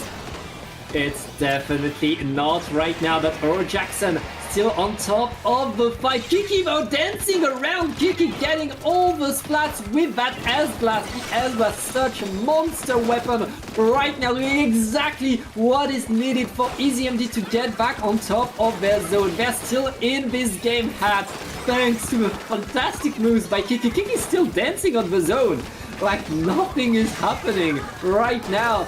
And I mean, more splats incoming. Well, Oro Jackson still able to shut it down though. And Oro Jackson still able to maintain their presence. 1 minute and 20 seconds is all they need. And they don't have that much penalty left. Definitely do not. EZMD still a long way to go. They only have 22 ticks of penalty, but their score is only 70. Silver, look at the big spin of Volty. Looking at the pencil too. Can they get the pencil? Yes, they can. 2 players down on the side of Oro Jackson. Now Silver pushing in, looking at that grab tank. But very, very wisely opts against fighting the grab tank. Goes a little bit too deep with that Zipcaster. Tries to fight Toby. Tony, will it be enough? No, Tony survives by forcing themselves a little bit back. EZMD still in control of the zones, still slowly working away out of their penalty. It is 8 ticks remaining, but I don't think they're going to push that much more, because they lost control of that zone. They're now getting rid of Tony, and that means they can reclaim that zone and start pushing the penalty further and further down. But for how long can they hold on to it? 2 players down on the side of Oro Jackson. Make that 3! Big spin on Volty, and that means the penalty is gone, and it means EZMD finally starts pushing again. And this went from Oro Jackson being able to push slowly to maybe worry a little bit, because that penalty or that lead certainly doesn't look as big anymore.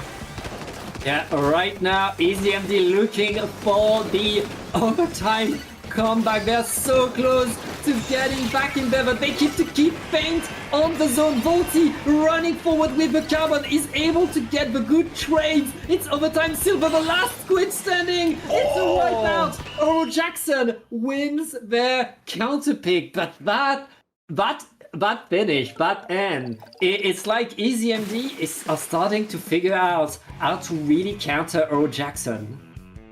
It took them a hot minute to find out that information indeed, and slowly they are getting it to work. They had some good splats there, they had some good push. It was just not quite enough. It is 2-1 Oro Jackson, looking at a match point status here, Pat. But what we should remember is EZMD now knows some valuable information on fighting the members of Oro Jackson, and has some valuable information on fighting specifically Volty and fighting themselves into tight little scenarios. However, they have a big advantage too now. They can pick the counter pick. And I'm fairly certain a map, maybe like Robo Ramen, even though that is a bit of a flank heavy map, the E-leader works well on, or something like that, might just be picked in order to get rid of Volty and get themselves a 2-2 scenario. It will definitely be an open map. It's not Robo Ramen, it is Mincemeat Metalworks. Welcome to Elite Heaven. That's it. that's the map. That's Elite Heaven. And as they also have Silver with the Zipcaster Stamper, this is the map for them. I was surprised they didn't counterpick it right away. But of course, it's going to happen. Here it comes. This is the map for EasyMD. This is the map that's going to allow EasyMD to play their gameplay the best. And now it's Earl Jackson's turn to really learn how to counter EasyMD, how to make sure that they cannot be comfortable on their most comfortable map. I think the reason they didn't pick a map like this as the first counter pick, you might want to save it for later. We saw it with Earl Jackson too. They didn't pick Mako Mart as the first counter pick, even though you could arguably say they are better on that map than they were on Undertow Spillway. But I think saving a map like this definitely helps you and can definitely help you in a scenario like this in later game where you have to get that second point in. You want to get the more comfortable map out of the way, not force yourself into difficult positions later. So I get why they chose a little bit later. Maybe it was for team interest that Barnacle and Time was their first counter pick. I don't think it matters that much because it still worked for them, Barnacle and Time. They still had an absolute dominant display there. Yeah. So we can expect it to be the same here on Main Speed Metalworks. But I think Over Jackson also might have some tricks up their sleeves because I saw them looking way more focused onto Devin now, a difference than the earlier games where they said, yeah, Devin exists, but didn't really pay that much attention to swapping it to we have to focus getting rid of Devin. But look at that. That's a machine. Volty knows that the Garb Roller is obsolete here, not that strong. Changes it up for the machine, and I think I love this change. It's a very nice weapon, still very strong, and also annoying to play against. I don't think it's as good as the Slusher personally. Maybe just because I don't know how to use it. But still a very solid pick. Yeah, especially for this map, Slushing Machine is a very, very powerful weapon. And right now, oh, whoa!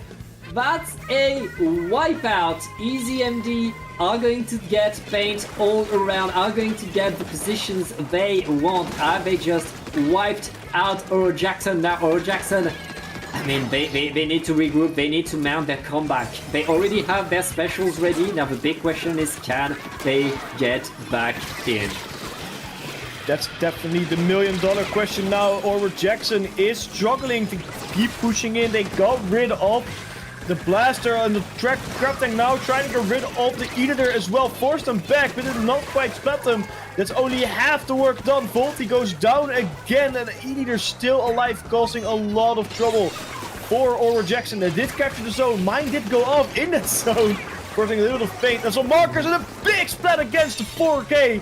Big split against the Editor. Volty making work of them. And this is huge for Oro Jackson. This is where they can shine. This is where they can score big points here. Direct hit from Volty onto, I believe, it was Sep. Does not quite splat because you need 2 hits of that machine. Gets 1 direct hit. Looks at the second, but misses all their shots here, Pat. But that timer, that lead is getting oh so close for Oro Jackson. Not close enough. Not close enough, but they're still around the zone. They're still there to paint it. And right now, it's EasyMD very much needing to find a way forward. They just lost 2 players. Oh, Jackson suddenly unleashed, in control of the map, and Volt is sharking around, ready to punish anybody that would get next to the wrong ledge. That's going to be Kiki. That's going to be everybody. EasyMD in shambles right now as Oro Jackson with the lead are running towards a KO. Oro Jackson is looking fierce, looking sharp, and looking strong, and they're looking to get that game. We need 3 players down again on the side of EasyMD. They cannot afford a single mistake. They have 1 more quick rush in them if they manage to even make it to the zone. With that blaster going down, I think we all know the answer to that. They unfortunately did not make it, and in a counter-picked map, Oro Jackson says thank you, come again, as they take game number 4. Allowing them to continue on as they are now on their way towards the grand finals. I mean, that game was very much Oro Jackson figuring out EasyMD, being like, yeah, we understand what you want to do. You have your solid gameplay. We're gonna run at you. We're gonna win the fight, and then we're gonna keep running in and not letting you be comfortable at any second. EZMD like to have their solid positions and make good use of these positions. Oro Jackson denied these positions in the first place, and that's the power of a slushing machine. It does the same job as a blaster, except it's better around ledges as well. It's very much, oh no, you cannot stand here. You're not allowed to be here. And Oro Jackson very much didn't allow EZMD to take the spots they wanted to take. And in the end, it was their dynamic gameplay and their adaptability that allowed them to get the victory right there. I agree with you there. I think it was also that both of the teams were very much learning from each other. They're looking at how they were playing and looking at the strategies they were deploying. And Oro Jackson is just, I think, that bit more flexible. Maybe also a little bit more experienced, looking at especially their, I mean, more so their name. But assuming that they often more play together, they are just a bit more experienced playing together as well. And they were a bit further in the tournament, of course, like you saw earlier. They were kicked out of the grand finals and had something to say about it and still wanted to go back. But I don't think EZMD did a bad job regardless. All these matches were still fairly close, I think. Yeah. And they also had some very, very strong showings, but unfortunately only one can proceed, and this time it was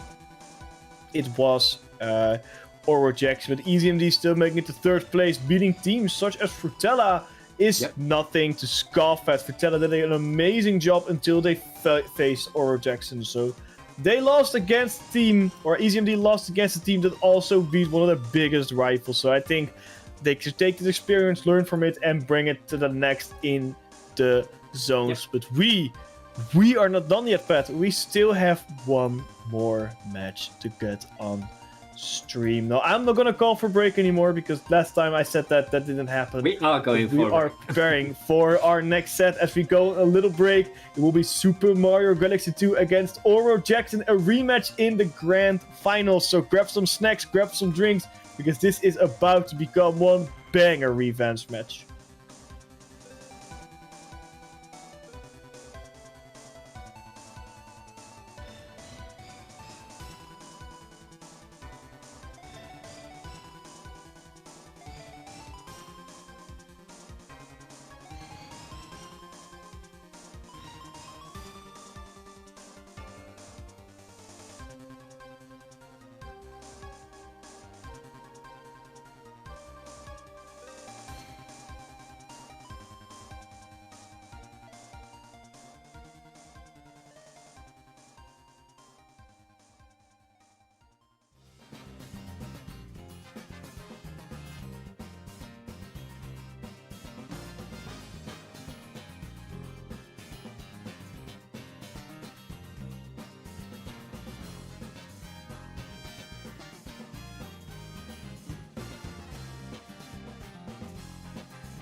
And welcome back to In the Zones 47. It is the moment you have all been waiting for. The grand finale of this tournament. The creme de la creme of Splatoon 3 Splat Zone Madness. A tournament hosted by Sandu themselves. Of course, hosted here on Dapple Productions. My name is Ahead and I'm joined by my lovely co-host Pat. And we are about to see a rematch.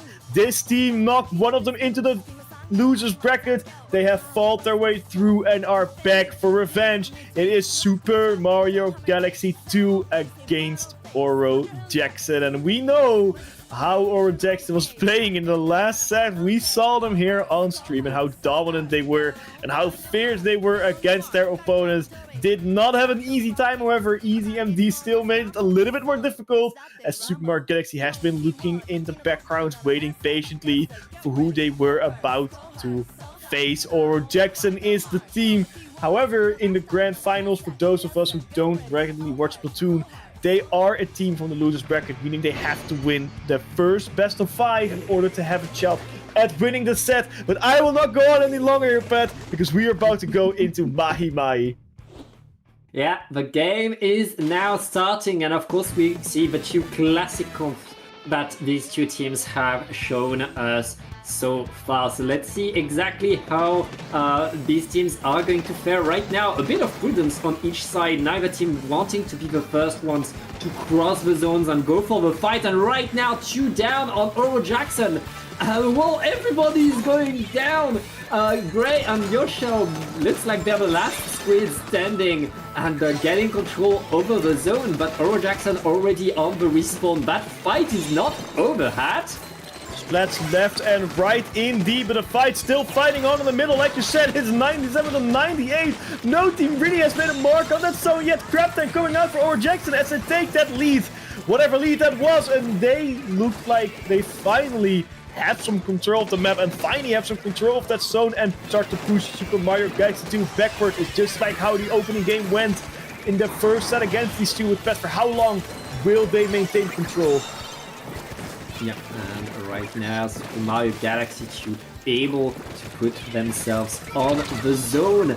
But getting punished a bit early. Oro Jackson getting the splats they need right now. Gray forced to jump away, but water is still not going to drop. But Oro Jackson are back in control of the zone, it seems. Super Mario Galaxy kind of struggling right now. Feels very odd not having the water drop within the first minute here, Pat. Mm-hmm. It feels odd. We see so many teams fighting and getting a water drop in the middle, fighting to get to the halfway point so quickly. Now both the teams are slowing each other down, and this is a very much more of a back and forth match. But that's what we like to see here on Dapple Productions. Two players going down on each side. The lead has been swapped to the side of Super Mario Galaxy in the one level. It is finally dropping. The map finally opens up, and Oro Jackson is finally happy because Volty can now go wild and have some very good flanking rounds. But Super Mario Galaxy 2 here, Pat, still maintaining control here. And right now, Volty going in though, getting 2 splats. Super Mario Galaxy are still fighting to maintain that control as Volty is sharking around, forcing, corralling Super Mario Galaxy into that same corner. But Oro Jackson still not completely able to win the fight. They apply penalty, but look at that. In the end, green, is it green or blue? They're in control. It's more of a blue. It's like a teal blue, you know. Yeah, it's teal. It's definitely more blue than orange. I think green and orange would be a bit of an odd choice. So I think I like the color teal. But like you said, Super Mario Galaxy 2 still in control of the lead, not in control of the zone though. And I think Volty split it great there on the side and looking at the kill feed or the top, and it looks like Volty did get the splat onto Gray. Very good one, Toadie trying to go in, but seeing a Craptank is no, not really going out. Thank you very much. Sharking around, waiting for an opening or waiting for some food to push into them, but it does not look like that's happening. But the lead has, or the penalty for Oro Jackson has been removed, and let's see if they can take the lead with that. Yeah, right now, Oro Jackson getting a few extra picks. I'm able to maintain their presence. That's the lead for them. Mario Galaxy don't have much time. They managed to splat Volty and they're throwing their strikes onto the zone. That's enough to apply penalty, but they still need to win the next fight if they really want to get control, if they really want to score points. And right now, the fight is raging on. 2 down onto Oro Jackson. Kyo able to get some good vantage positions, and with that extra splat, it's Super Mario Galaxy 2 oh wait, they lose 2 players. Oro Jackson is back in the fight and retaking control going into the last minute, Hat. That's what I like about Oro Jackson. They always find a way to make it seem like they can push them, and the second they start to lose a fight, at least retaliate against Stu in order to limit the damage as much as possible. And that's what they're so strong at. They're doing so well. 2 players just went down, 1 on each side. It is Volty and Kyo, who both got splatted. It is Super Mario Galaxy 2 control of the zone, but it is Oro Jackson still in the lead, having neutralized. The zone has been captured, and now Super Mario Galaxy 2 is slowly but surely losing time, maybe even losing hope. Drive strikes going on the zone, trying to get something done. 2 players do go down on the side of Oro Jackson here, Pat, and it looks like Mario Galaxy 2 can capture the zone with a full wipeout. A full wipeout, 15 seconds left in the game. Super Mario Galaxy need to use that time to prepare a monster overtime, but here comes the attack from Oro Jackson, already getting a few good slides there on the zone. All they need is to paint it. Volty is countered, but the rest of Oro are there to fight. Can Gray deny with the S-Blast? And Gray gets splatted with just 2 points separating the team, and it's a struggle for the zone. Can they get it? Oh! What a comeback! Wow. Just wow. That's my one word for Super Mario Galaxy 2. They had to force it into overtime, and they had to fight for this one. A difficult victory indeed, but a very, very well-deserved one. If we are going at this pace here, Pat, we might be looking at game number 5, another bracket reset, but these teams are fighting oh so close, neck on neck. Very, very equal grounds here for these teams. So I'm wondering how the game 2 is going to go, but a very beautiful victory for Super Mario Galaxy 2. It really could have gone either way right there. 1 drop of paint extra by Oro Jackson could have applied penalty. And there were so many splats right next to the zone, each of them incredibly decisive. It was so close, and Oro Jackson, I mean, they have to feel frustrated for not getting that game, but now they know they are evenly matched with Super Mario Galaxy 2 if they are playing their best. And this time, now they get to decide the next map. They need to make it work. They need to show that they can win it at least on their counter pick. I'm looking at the bracket right now to see if we can get an early sneak peek of the counter pick, but they have not chosen a map yet. If I have to guess, it will be something like Mahi Resort, for example, I think, or Undertow Spillway. It will one of those maps indeed. Like we saw them play on their counter picks earlier, and they've been doing decently on their counter picks. Undertow Spillway, I think you should forget about that one. That did not go all too well. Maikumar, definitely a very, very good map. I think that's the counter pick they should go for now to get that equal score. However, meaning if you counter pick it now, you don't have it on hand later on in the set. And do you want that is the question. We're still waiting on Oro Jackson to make a counter pick. They're definitely taking their time to get the right map mode into the selection here. And yeah, not a choice yet. Not a choice yet. I think Super Mario Galaxy 2 now is ready for anything that Oro Jackson is going to throw at them. I mean, the one thing to remember as well is that these 2 teams are able to learn, are able to improve.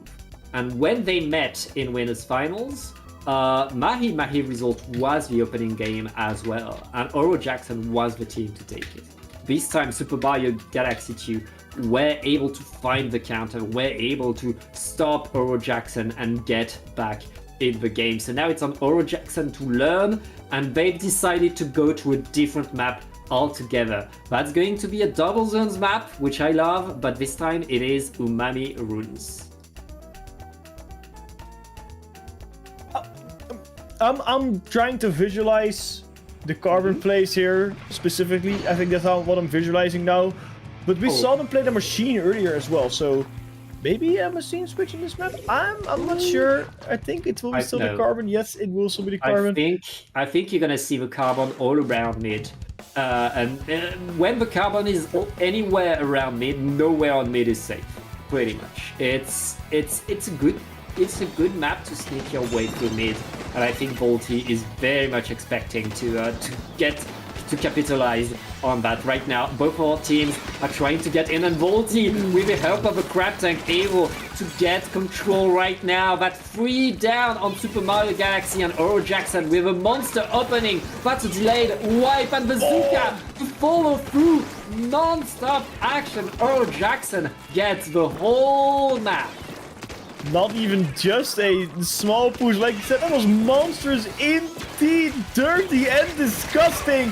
Big plays from Volty, but gets too greedy and misses Yo from a monstrous push to a monstrous failure. As quick as they got that map, it looks like as quick as they're losing it right now. 2 players down and 2 zones lost. They had it for about 53 ticks. Still a decent opening and still not done yet. They have penalty applied, but they got that zone back here, Pat. Yeah. Right now, Super Mario Galaxy getting back onto the zone. Okay, enough paint to get the zones. And yeah, now it's on Oro Jackson to mount another push. I mean, Oro Jackson still has a decent lead right now. They know they can wait a little bit before getting it Toddy activating the well as the Tacticular is coming. And with the splat on the pencil and the blaster, Oro Jackson are able to push their way in. Volty already on top mid, getting a bit more kill behind everybody, but completely surrounded. Will have to go back to spawn. That's a nice control by Oro Jackson. They keep their lead, they have their momentum, and it's on Super Mario Galaxy to get back in there. And Mario Galaxy losing players. Mario Galaxy losing players like a madness. A full wipeout. I was not prepared to have any sentence ready when that wipeout thing appeared on my screen. But Mario Galaxy 2 is struggling indeed. Oro Jackson showing dominance, showing why they picked this map as a counter pick, but they lost 2 players again, Pat! Just like we saw at the beginning. It happened again with Super Mario Galaxy capitalizing it. Can they get both zones quickly? It looks like they're struggling a little bit more now to get both zones in their control. They finally do. Applied penalty on Oro Jackson again. But the question is now, how long can they take it? It is like I feel like I am repeating myself here, but the scenario is almost exactly the same. As we see both of the teams fighting on the midway point here. 2 players down now on both sides. But 3 down on the side of Mario Galaxy 2 as Oro Jackson tries to get both zones back and gets rid of their penalty. I mean, Oro Jackson has played this map so well! And Volty with a huge Zuka right there, punishing the pencil, forcing everybody from Mario Galaxy to go to the side. Nothing is working for Mario Galaxy right now. Oro Jackson with the crab tank to solidify things are forcing so many specials out of Mario. And Mario Galaxy not able to get control yet. They just used all of their specials and are still struggling to get control of the zone. Penalties applied. Let's stay alive. But I mean, Mario Galaxy once again are struggling against this Oro Jackson team that's everywhere, in every fight, punishing everything. I'm getting those splats at!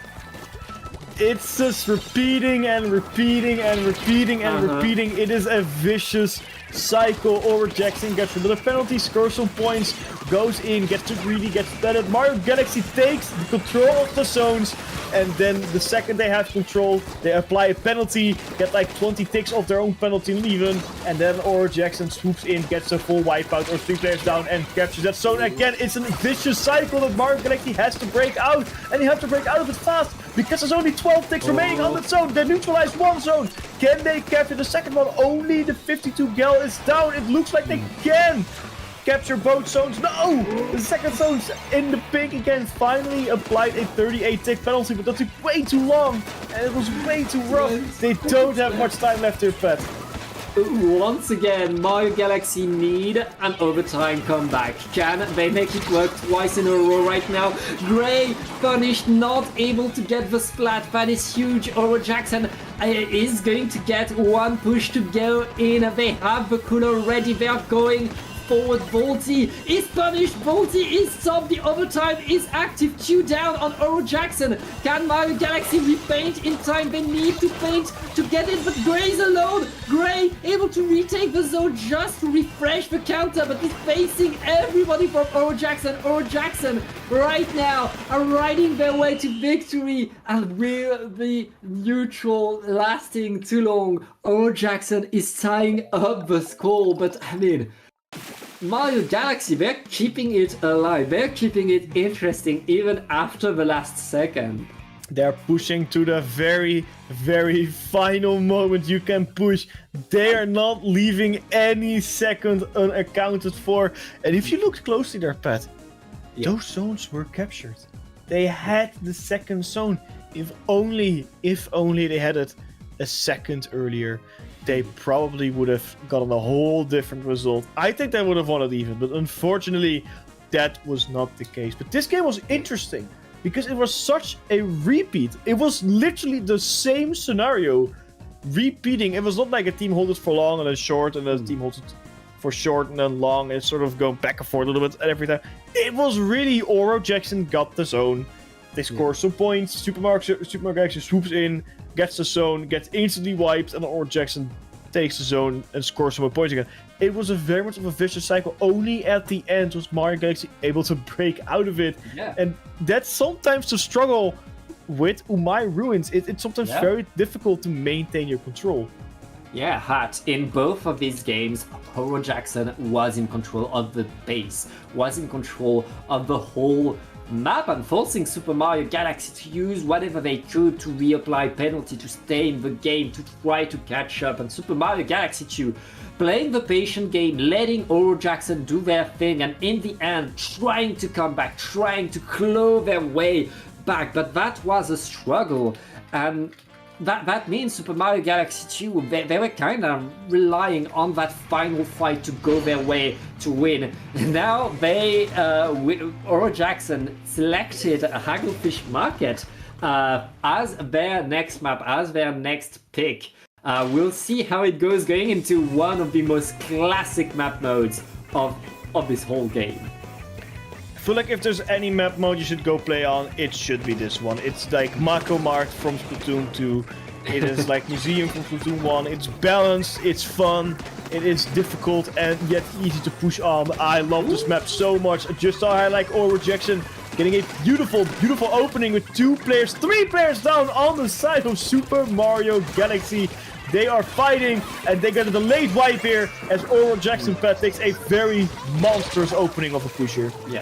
Yeah, and I mean, this is Mario Galaxy's counter pick, and Oro Jackson already reminding us that they like to be in control, that they like to force the other team to defend, to scramble. Right now, Mario Galaxy using their specials to paint the zone. All of their specials are coming in a row, but in a row is not enough. You need to coordinate better right now. Oro Jackson has full control. They lose 2 players, but that crab tank is going to slow down the push from Mario Galaxy. Gray dancing on the zone with the S-Blast, not splatted yet, but not painting the zone. They're able to get it. Super Mario Galaxy are sweating right now because Oro Jackson just got a monster lead. Hat. 14 points, 14 ticks. That is remaining for Oro Jackson. And that is scary. That's a big mountain climb for Super Mario Galaxy 2. They are in control of the zone, but for how long is the question. We see Over Jackson making some big moves here on the zone. Gray with a beautiful jump away from the 52. The splat to 52. What an amazing play. And what an amazing defensive show here from Super Mario Galaxy 2. They are prepping to get some specials ready. We see that Takakuda is about to be charged and ready on the field. It is charged, it is activated, and it is online here, Pat. And this is what Mario Galaxy need to defend. Yeah, right now, Over Jackson trying to find their way forward. Volt is sneaking behind, but he's called out, he's forced away, he's not able to get the splat. At Super Mario Galaxy, they're pretty close to getting the lead back right now. They are 1 point is separating the teams. The fight for the zone could decide so much in this game. Over Jackson able to apply penalty in the nick of time, but the fight is not over as Super Mario Galaxy are back on top and getting a trade between Yoshel and Volty could change the pace of what happens next right now. Over Jackson has a few more players are able to punish and retake control over the zone with 2 minutes left in the game. I think with a scenario like this, both teams are charging it up a little bit, changing it up a notch, and trying to push themselves even further, go beyond the limits and fighting even stronger. Over Jackson inside of the base of Super Mario Galaxy 2, forcing a very, very aggressive defensive play. This can be game-winning or game-breaking. You can do so much with this if you can make it work, or absolutely leave left in shambles if you fail to do it. They opt to go back a tiny little bit as specials from Super Mario Galaxy are being used. But look at that, the penalty is gone. They start pushing for points again. They score 2 whole points until that push has been stopped. Still remarkable that they held on to this over that long. Yeah, and now we're back to a fight for the zone. Penalty is applied. That next fight decides who gets control of the pace for the last minute. It looks like 2 down on Over Jackson will allow Mario Galaxy to take that control, to push around. They're able to advance in front of the zone with all of their specials to take that control right now. Over Jackson, they have 1 minute to stop Super Mario Galaxy from getting another comeback. Ooh. One chance indeed, or Jackson has control of that zone, and Mario Galaxy 2 are looking at that clock in despair. 2 players down on their side of the player count. They do not have time left. They cannot afford mistakes. Gray goes down yet again. The killer wheel comes out. There the pencil goes down to Volt with a beautiful back against Gray once again. 5 points left of penalty, and that is gone. And there is only a trying to fight their way through to that zone. They have to counter score down to 5. Kyo doing everything they can to get that zone in control, but it's not enough. As Over Jackson takes control, but no! They have not done it yet! They have not done it yet! Super Mario Galaxy finds a way to keep the game alive here, Pat. Yeah, keeping it alive, but Over Jackson has now respawned out there to paint the zone. It's going to be a rough overtime for Mario Galaxy, who already lost Kyo and the bucket. That's all of Over Jackson painting and getting game number 3. Over Jackson, I mean, they look stronger each game, it feels. Right now, they just beat Super Mario Galaxy on their counterpick. And they're now 2-1. 2-1. Oro Jackson. This is scary for Mario Galaxy 2 because Oro Jackson might just face the bracket reset. They might just force him into a bracket reset. Because Mario Galaxy 2 still has an opportunity to lose.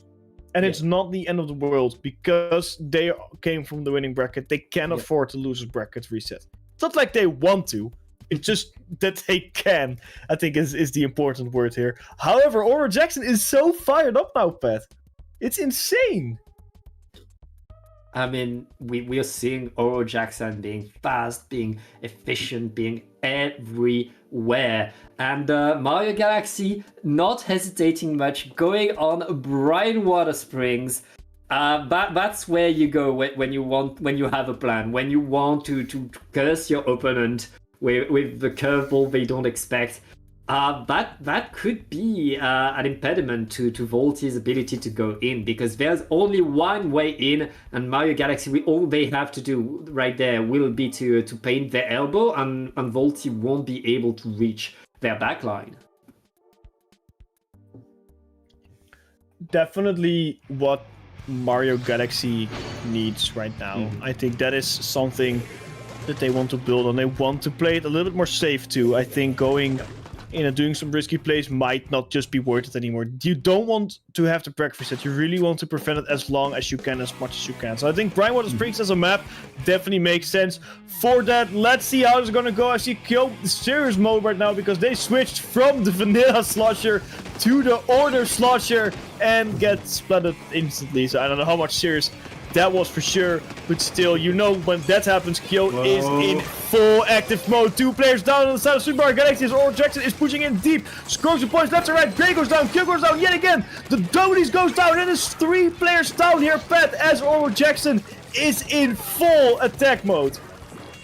Yeah, I mean, that's the Oral Jackson we've seen this whole grand finals, not stopping, constantly moving in, getting more splats, getting more action, and Mario Galaxy is still struggling to go in, and Gray to the side is going to be splatted. The strikes on the zone, they're not enough! They're still not enough! Mario Galaxy can't paint the zone right now! And they need to, they don't have much time left. 20 ticks is all separating Oral Jackson from a reset, but Mario Galaxy is not done yet. With 2 splats, they will get their control. They will set themselves on mid, and now it's their turn to go in. It's their turn to start defending. It's their turn to start pushing onto the base of Oral Jackson. It's their turn to make that map as yellow as it can be. Can they hold on to this though? Can they fight as deep and for as long as Oral Jackson can, as it looks like so far? The answer is yes.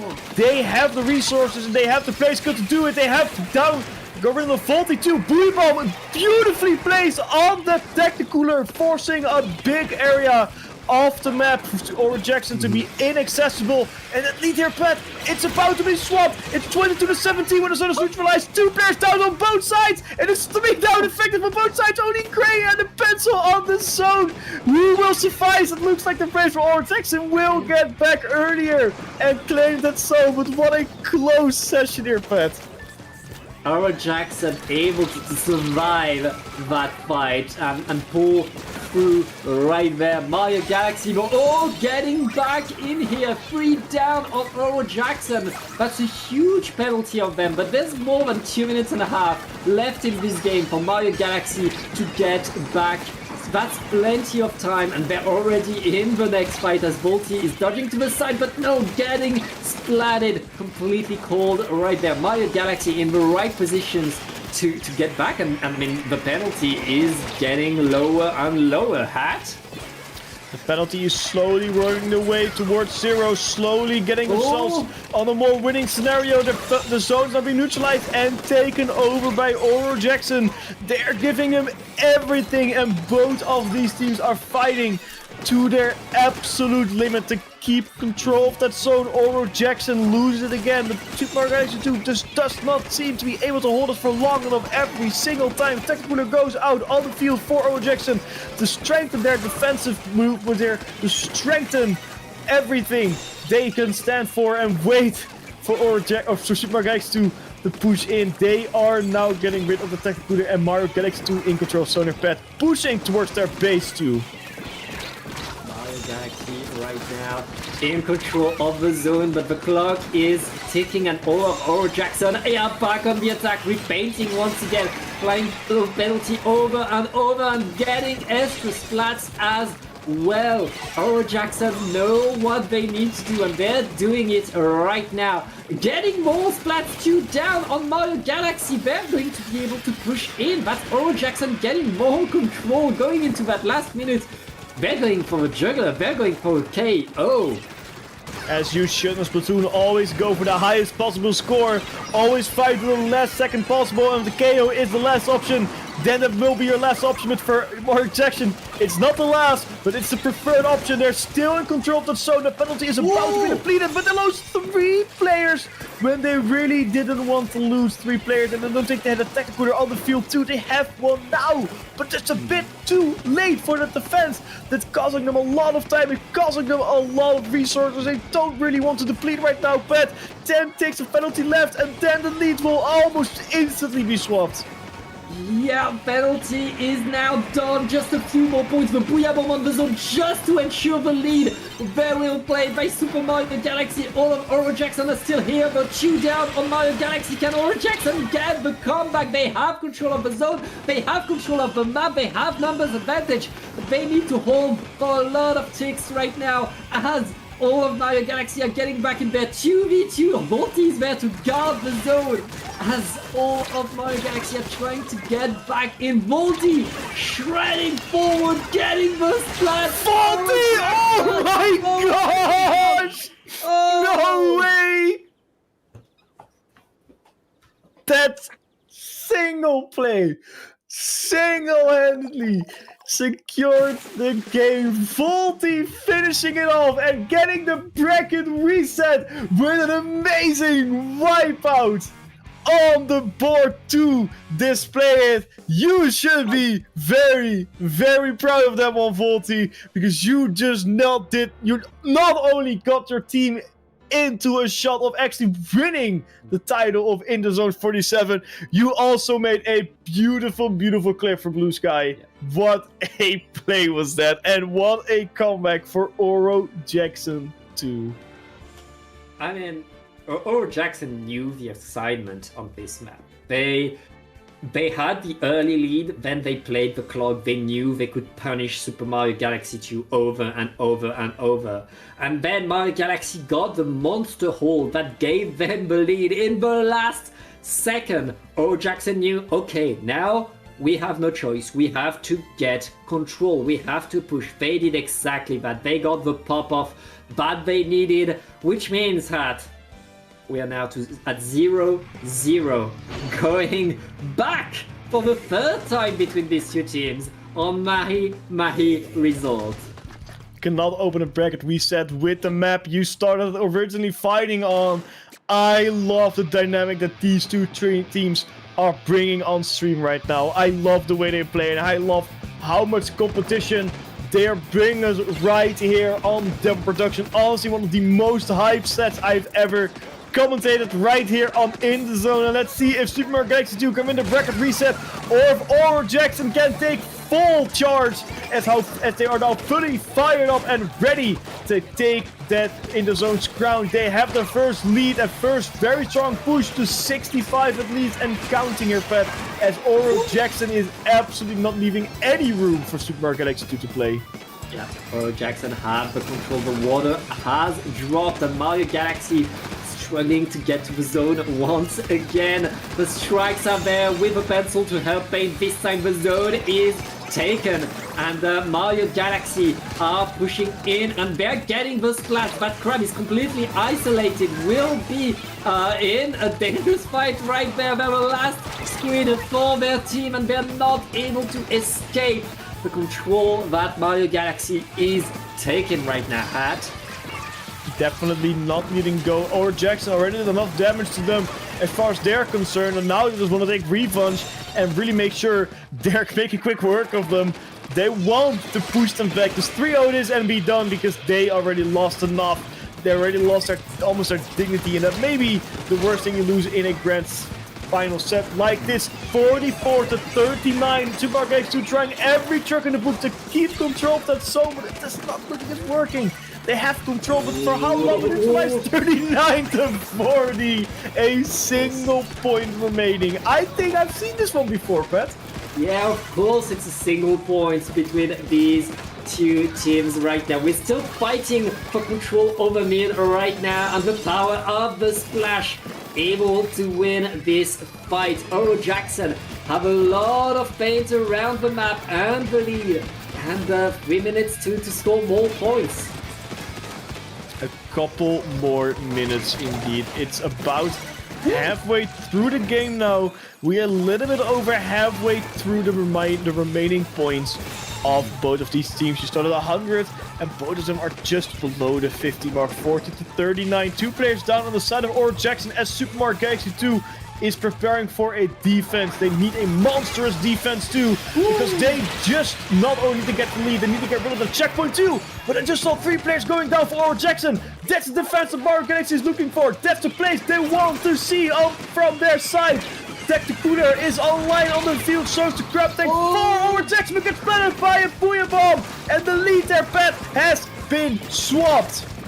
Lead is swapped, but a few players went down on the side of Mario Galaxy. Gray trying to slow the push and keep some position for the team. Very nice splat by Gray. All of Mario Galaxy is ready to counter push right now. And with 2 down on Oro Jackson, Mario Galaxy are taking control of the map. The Oro Jackson, I mean, we know they can get the comeback. We know they can push their way back in. They have 1.5 minutes to do exactly that. Still enough time to do a lot of stuff. Plenty of time in two regards. That's almost 1/3 of the match. You can definitely do a lot of stuff with that. But making mistakes is not something that Oro Jackson can afford anymore. Tony getting caught out there. 2 players down again on the side of Oro Jackson. They were starting off so strong. Right now, they're a little bit struggling. They lost Volty. They lost Stody. It's difficult. They don't have many options anymore. It's effective. 3 players down. Only the pencil remains. Penalty from Super Mario Galaxy 2 gone again. 14 ticks remaining. Make that 10 ticks. They have to go in fast, but 2 players are down again, and Super Mario Galaxy 2 are looking at a wipeout with that 3rd player as well. A very back and forth game, but Mario Galaxy 2 opens the bracket reset with a victory. A victory and a KO. I mean, we've seen this map. We know that there's more to come, but there's certainly more. And Oro Jackson, they get the counter pick. They've been so strong on their counter picks before the reset. We'll see if they're able to keep that going. Now the big question is, do they go back to a map that they've counter picked before, on which they've won already, or do they expect Mario Galaxy to adapt once more?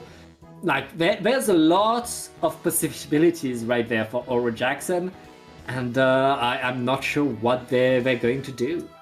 I think at this point, always expect to have your team know, or the opposing team know what you're doing. Always expect them to adapt and overcome. It is... Omai Ruins is the map of choice here in the bracket reset. It makes sense. They've absolutely dominated Super Mario Galaxy 2 before, and they're looking to do that again. However, I think Mario Galaxy is now ready. I think they're prepared. When we saw this map, the end of the game, Super Mario Galaxy was mounting a comeback. They didn't manage to get it, but Super Mario Galaxy was figuring out how to fight Oro Jackson. Now the big question is, have they learned? Do they remember what they need to do? And can they make it work for a whole game? Mario Galaxy had one good push on this map, Oro Jackson had a whole game. Now Mario Galaxy needs to find what works and apply it for this game if they want to keep the momentum going, if they want their victory right now. I don't think we're going to see a change in weapons. These weapons have been working for both of these teams. If it's not broken, don't fix it. No, I think at this point you don't want to switch up your composition for some oddball picks. You don't want to take any big risks. You cannot afford it anymore. You have to play it as the best you can. You have to take everything super serious now. Just like our Oro Jackson to counter pick serious. Whoa. 2 players down instantly. 3 players down instantly on Super Mario Galaxy 2. The last player who luckily survived with the Tacticooler opted to go out. Yoshel surviving, getting the Tacticooler on the field right now is humongous, and Yoshel catching Tony from a flank and getting rid of them. Big plays here by Super Mario Galaxy 2, but it is Oro Jackson taking the first lead. Oro Jackson still very much in control, denying the pushes by Mario Galaxy. Mario Galaxy, look at that, they're using their strikes just to liberate their own side of the map. They're able to win that fight though, and now they're moving onto the zones. Can Oro Jackson respawn in time to defend the zones, to deny the penalty right now? It doesn't look like it. Mario Galaxy able to win this fight, able to set themselves up now. I mean, they have a lot of points to score if they want to get back to the game. It's definitely a big mountain to climb, but not impossible. They did it game 1, and they can definitely do game 2 if they wanted to. They have control of one zone and are looking to get control of the next with the tri-strikes, but it looks like the control is switching left and right. Neither team really holds on the zone for a longer period of time as they're both just throwing the zones towards each other. 2 players are now down on the side of Oro Jackson though, and that could allow Mario Galaxy 2 to get the zones, but they lost 2 players on their own as well. Buium comes out, but look at that. Volt in the middle, look at the kill, get rid of kill, Gray retaliates. Quickly, players are going down so quick in succession here, Pat. Fight after fight after fight. The penalty was applied on Oro Jackson. Wait, it's still Mario Galaxy is trying to maintain their control, and Shaq not able to deny the cap by Oro Jackson. But we still have a fight to go through. Chew down on Oro. Mario Galaxy are pushing in, are trying to get back their control, but they need more than that if they want the hold that they need. Very much observing what's going on right now, and both teams are very much taking it a step back and taking it a little bit slower because they know that rushing is not the strategy anymore. I think they know that they're playing it very patiently. Super Mario Galaxy 2 now in control of the zone. Finally, big splat from Gray against Tony. Look at Volty 2. Yes, they can get the splat of Volty. Now looking at that pencil, can they get rid of them too? With a burst shot, no, they can unfortunately not do that. But the pencil is being forced back either way. Tech Cooler did go out though, but that's not that good news for Super Mario Galaxy 2, but still pretty decent because they are about to get the lead because no Oro Jackson is in the map and the lead pad has been swapped. It's swapped, but Oro Jackson is back on the map, ready to paint again. The whole of mid is blue right there. Q trying to save. Oh wait, that's 3 down on Oro Jackson. What just happened? Gray going in, getting control of the top mid. I'm losing my voice right now as Oro Jackson are scrambling, fighting just to stay around the zones. I really should start playing Blaster. I really should, because what a weapon it is to watch. I think it also very much enjoyable to play. Oro Jackson now in control after all that Super Mario Galaxy did to them. I'm surprised the lead is only 26-31. It's only a 5-point lead. You'd expect it to be more with how strong Mario Galaxy 2 was playing this game, but Oro Jackson always finding their foot in the ground, always finding a way to get themselves back into the game. They have control of the zone and they got rid of some penalty points, and neutralization will stop that push the counter from going down any lower, but they quickly re-grab it. We see Volty trying to fighting against Yoshio, getting the splat too, forcing Yoshio on a big awkward spot as well here, Pat, as the penalty is now gone. Yeah, Oro Jackson taking back the lead, setting themselves on top mid. They only have 2 players, but they have so much paint around. They'll be able to stay there. Not much time left for Mario Galaxy to get back in there. They need to paint both zones before overtime starts if they want to go in. Volty is defeated, but chew down on Oro Jackson. Can Mario Galaxy paint the zones? They have one, they have the other as well. And overtime is ready to start, but there is so much penalty. Can they hold for that long? They need to hold for 30 seconds if they want to get back in this game, and they lost 2 players. Oro Jackson right now painting one zone, one or the other one is also taken, and that is 1-1 of course in this close grand finals of In the Zone 46. We always talk about wanting to see finals like this, where we see both teams winning fight left and right. We see the bracket reset. We see Team 1 winning, Team 2 winning, Team 1 winning, Team 2 winning. Now this is the finals you have been waiting for in this bracket reset here. Oro Jackson taking to 1-1 is a beautiful display of strength, especially with how hard they had to fight after Mario Galaxy 2 had snatched that lead. But even though someone in the Twitch chat mentioned, and I wanted to repeat this, Orward Jackson getting 70 points every start of the game is wild, and I cannot agree more. That is some serious strength showing from Orward Jackson. The fact that they can do that, the fact that they can open, and if they open, just get a massive amount of points, it is honestly very cool to see. Super Mario Galaxy 2, I mean, these 4 players, you can never underestimate them. They have so much, I mean, W's on their belts. They have won so many tournaments. But Oro Jackson right now, they show us what you can do when you have momentum, when you're able to go in and get things going. Right now, the counter pick is going to be Mincemeat Metalworks. A map that was counterpicked against Oro Jackson earlier in the lower bracket finals, and Oro Jackson were able to win on it. So that's a risky pick by Super Mario Galaxy 2. I hope they were watching stream and that they were taking notes. I'm pretty sure a stream was watched at least by someone. It would, I think it would be a bit unwise to do that, but if they watched the stream, it was indeed a very surprising pick. However, I think with the weapons that Mario Galaxy 2 are playing on, I think it does make sense. You're very much eliminating Volty from playing that Carbon Roller. As I say that, however, Volty had a change of heart and decided to play the Carbon Roller regardless of the map in question, not opting to go for the machine and instantly going for that Carbon Roller. Not a moment of debate within that team there. Yeah, I mean, it's bracket reset. It's too late to make adjustments right now. But Mario Galaxy are taking control over the zone, setting themselves up. All of Oro Jackson is already trying to come back to push their way back onto their truck. As Oro Jackson, are still fighting for it. The control is contested. The zone still has a lot of orange, and 2 down on Oro Jackson. Mario Galaxy right now doing, taking control of the whole map, and Kyo to the side, ready to punish someone for going to the wrong place.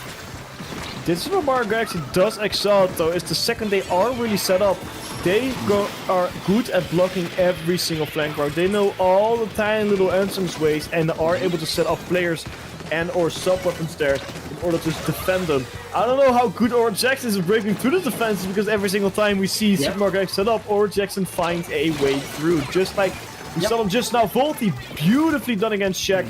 Looking at the next player, they think they noticed Kyo. He just went up to pick up that tactical bottle, but couldn't find the spread against Kyo. And that's huge, because not only is the tactical bottle of Volty, that also means Super Mario Galaxy 2 can maintain control and lead the zone. Yeah, and this time it's Mario Galaxy that got an 80 points at the start of the game and still have control over the base. Oro Jackson are the ones trying to come back, are the ones trying to claw their way back forward right now, and it's 2 versus 2 for control of the zone. Whoever wins this fight gets the momentum for the rest. The splash is pushed away as Mario Galaxy are almost done with their penalty. They're all jumping back in, trying to get their control. Can Yoshel hold the zone with the help of the Booyah Bomb? It looks like that's going to be more points for Mario Galaxy. Oro Jackson needs to paint, but they only have their pencil left. Can they get to the zone? I don't think they have time to get back to the zone, Hat. No, this is a perfect example of a counter pick map executed perfectly. They were confident enough to pick it. They said, okay, we're going to pick this map and we're going to win on it because we know we can. And they showed us that they can. A beautiful, beautiful KO from Super Mario Galaxy 2. And that does something now. It will shift the whole dynamic of this match. Yeah. Because now Mario Galaxy 2 is in reach of winning the championship. They are about to enter match. No, they have entered match point status. If they win one more, they are crowned the champions of In the Zones 46. So Oro Jackson have to choose their counter pick very, very wisely now. especially had since this game felt different from the rest of these grand finals. We really saw for once Super Mario Galaxy 2 being in the driver's seat, being the team that takes control of the map, that gets the splat, that gets the early lead and then plays off that early lead. And Oro Jackson, who is usually the team that has that driving position, we're struggling to come back. But now they're going to the weird pick, the map that has been good for them. It's going to be Flounder Heights. That could be the final map of this tournament. Flounder Heights could decide it all, Hat.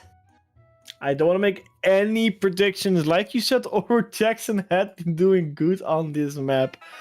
But I am afraid of Mario Galaxy 2.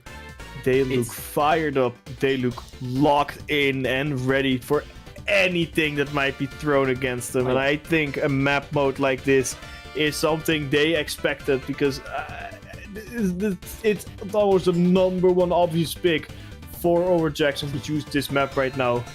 It is the most dangerous map in the game. It is the map you can bring because you want to get into more fights, but because it is such a unique map in the way it plays, it can blow up in your face. No matter what comp you're running, no matter what advantage you think you have, it can always blow up in your face. It's a risky map, and right now let's see how these two teams will fare on it. We know the comps, we know the players. This is match point for Super Mario Galaxy 2. Oro Jackson trying to make them pay for it, to get the 2-2 to reach the final game. Both of these teams are gonna give it everything they can. One of them is fighting to stick around as long as they can. The other one is fighting to get themselves the #1 trophy. Super Mario Galaxy 2 in the blue, Oro Jackson in the yellow. Oro Jackson is the first to take control of the zone. 2 splats instantly on to Mario Galaxy 2. Make that effective 3, as it is Oro Jackson taking the first lead of the game.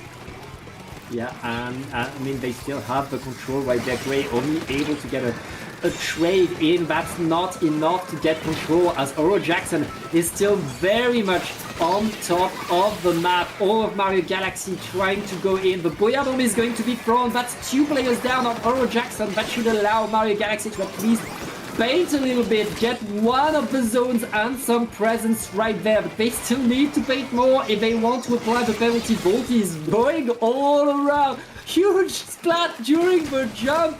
That's big. The penalty is applied, but Oro Jackson is still in that fight, Hat.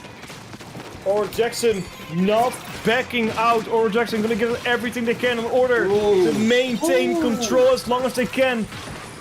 Super Mario Galaxy 2 now doing a very good job of maintaining that blue color on the map, maintaining the top of the towers in their color, and maintaining a defensive strategy that is not allowing Oro Jackson to push in. But they got 2 players down with that Trizuka. That is huge because it allows them to capture that zone. It allows them to use another special and force the players Super Mario Galaxy 2 back in their base. But more importantly for Oro Jackson, it allows them to continue owning that lead. Right now, it's 3 down on Mario Galaxy. Gray only being able to trade their presence. All over Jackson are in front of the zone, ready to punish right now. Volty is trying to dive in, but not able to get enough right there. He's forced away. That's going to allow Mario Galaxy to get back next to one of the zones. Can they get more though? These grabs by Shaq have been so powerful, have allowed Mario Galaxy to get pace, but right now, Oro Jackson still maintaining paint on one of their zone, just so that penalty is not applied. They're fighting so hard for Mario Galaxy 2. It doesn't look like they can find an opening. It doesn't look like they can find a hole to penetrate Oro Jackson in, as they are fighting so hard. But this is failing to find the opening. And I'm gonna repeat myself over and over again. But that's just what Mario Galaxy 2 is struggling with right now. They're using every special, every sub, every primary weapon, every player at their disposal. Yet they cannot find an opening. Tri-Strike to at least extend the timer a little bit to utilize the zone. But it doesn't matter. Over Jackson instantly gets it. 2 players down inside of Over Jackson. No, Super Kicks 2 might be able to retrieve something out of the 3 players down. It's just Tony alive. Can they get the wipeout? Not a full wipeout, but they can at least get the zones and get some breathing room. 64 tick penalty on Oro Jackson now, Pat. Yeah, I mean, Mario Galaxy are still in this game. They have a monster lead to get back from Shaq activating another crab. These crabs have been absolutely making the plays for Super Mario Galaxy, and once again Mario Galaxy able to get the edge while Shaq is in crab right now. Oro Jackson needs to wait a little bit before pushing again. Mario Galaxy, no penalty, are making points at, and we are going into the last minute. Mario Galaxy are holding. Mario Galaxy now has only 1 minute, but it's gonna feel like an eternity because they have to get their score down to 2. But they're getting rid of players. They're getting rid of the charger. That is huge news. Technical news alive. Tony goes down as well. This is great news for Mario Galaxy 2. So does Faulty. This is effective wipeout. This is what they've been wanting and looking for. There is almost no chance that Oro Jackson can get back in time. In its own Boom coming out. Tri-Track coming out. And with that, but the lead has been swapped, and that is not just quite. There it is, a KO at the end. Mario Galaxy looking to get a very hard time from Oro Jackson to KOing and winning in the zones. 46. It is Mario Galaxy 2 who are your ITZ champions. Oro Jackson played it so well, but this map does not forgive. You can't make a mistake on here. And I mean, kudos to Gray especially, who was able to cap both zones at the same time with an S-Blast, simply throwing Burst Bomb on one zone and Booyah Bomb on the other, to throw more Burst Bomb on the other zone, to just cap by themselves by the S-Blast, to simply allow Super Mario Galaxy to get back on top, to keep control of the zone, to deny the victory from Oro Jackson. And in the end, Oro Jackson a bit too eager to get back in. You can't make that mistakes on Flounder. That was the mistake that cost them the game. That was the mistake that cost them the tournament. Super Mario Galaxy, they bled, but they are still your in the zone winners. I think the way they played there, that is only what I can describe as top level Splatoon. These are honestly the best of the best on this player. Strategies you don't even think of if you're just a regular player like us. And plays you would think it's almost impossible to pull off, or just the plays that they always pull off on the daily. Both of the teams, Oro Jackson and Mario Galaxy 2, did a phenomenal job. I do not want you to forget, Oro Jackson did force the bracket reset and won a game as well against Mario Galaxy 2 here. So honestly, they did a very good job, and I think they have a very well-deserved second place here in the zones too. But what a tournament we had today on stream here, Pat. This was 4 hours of absolute madness here. Almost every set was hype as hell. I think this will go down as one of the most hype in the zone tournaments we're gonna have in a little while, and definitely one of the best right here on Dapple Productions. But before we sign it off, Pat. Before we go there, I'd like to say this is a reminder that the West scene is still there, is still lively, is still incredibly competitive, and we have more awesome games to watch and to play, and it's a privilege to be here. And as you were about to say, before we say goodbye, we'd like to give a huge shout out to our wonderful observer Samapuris. And Hat, shout outs to you. Where can I find you on the internet? Well, you see it right there down below my name. It is @casterhead. Blue Sky recently changed to @casterhead.nl. You can also just go to casterhead.nl in your browser and it will take you right to my Blue Sky page. So just do that and you'll find me there. I don't really use socials that much anymore, but hey, maybe I'll post something. But Pat, where can we find you? You can find me at PatJAutom. It's written right here. That's where you find me on Twitter. If you remove the underscores, you can find me on Blue Sky, where I'm a bit more active. Yeah, that's pretty much it. Thank you so much for being with us, and stay tuned for the raid. We'll see you in the next one. Bye-bye!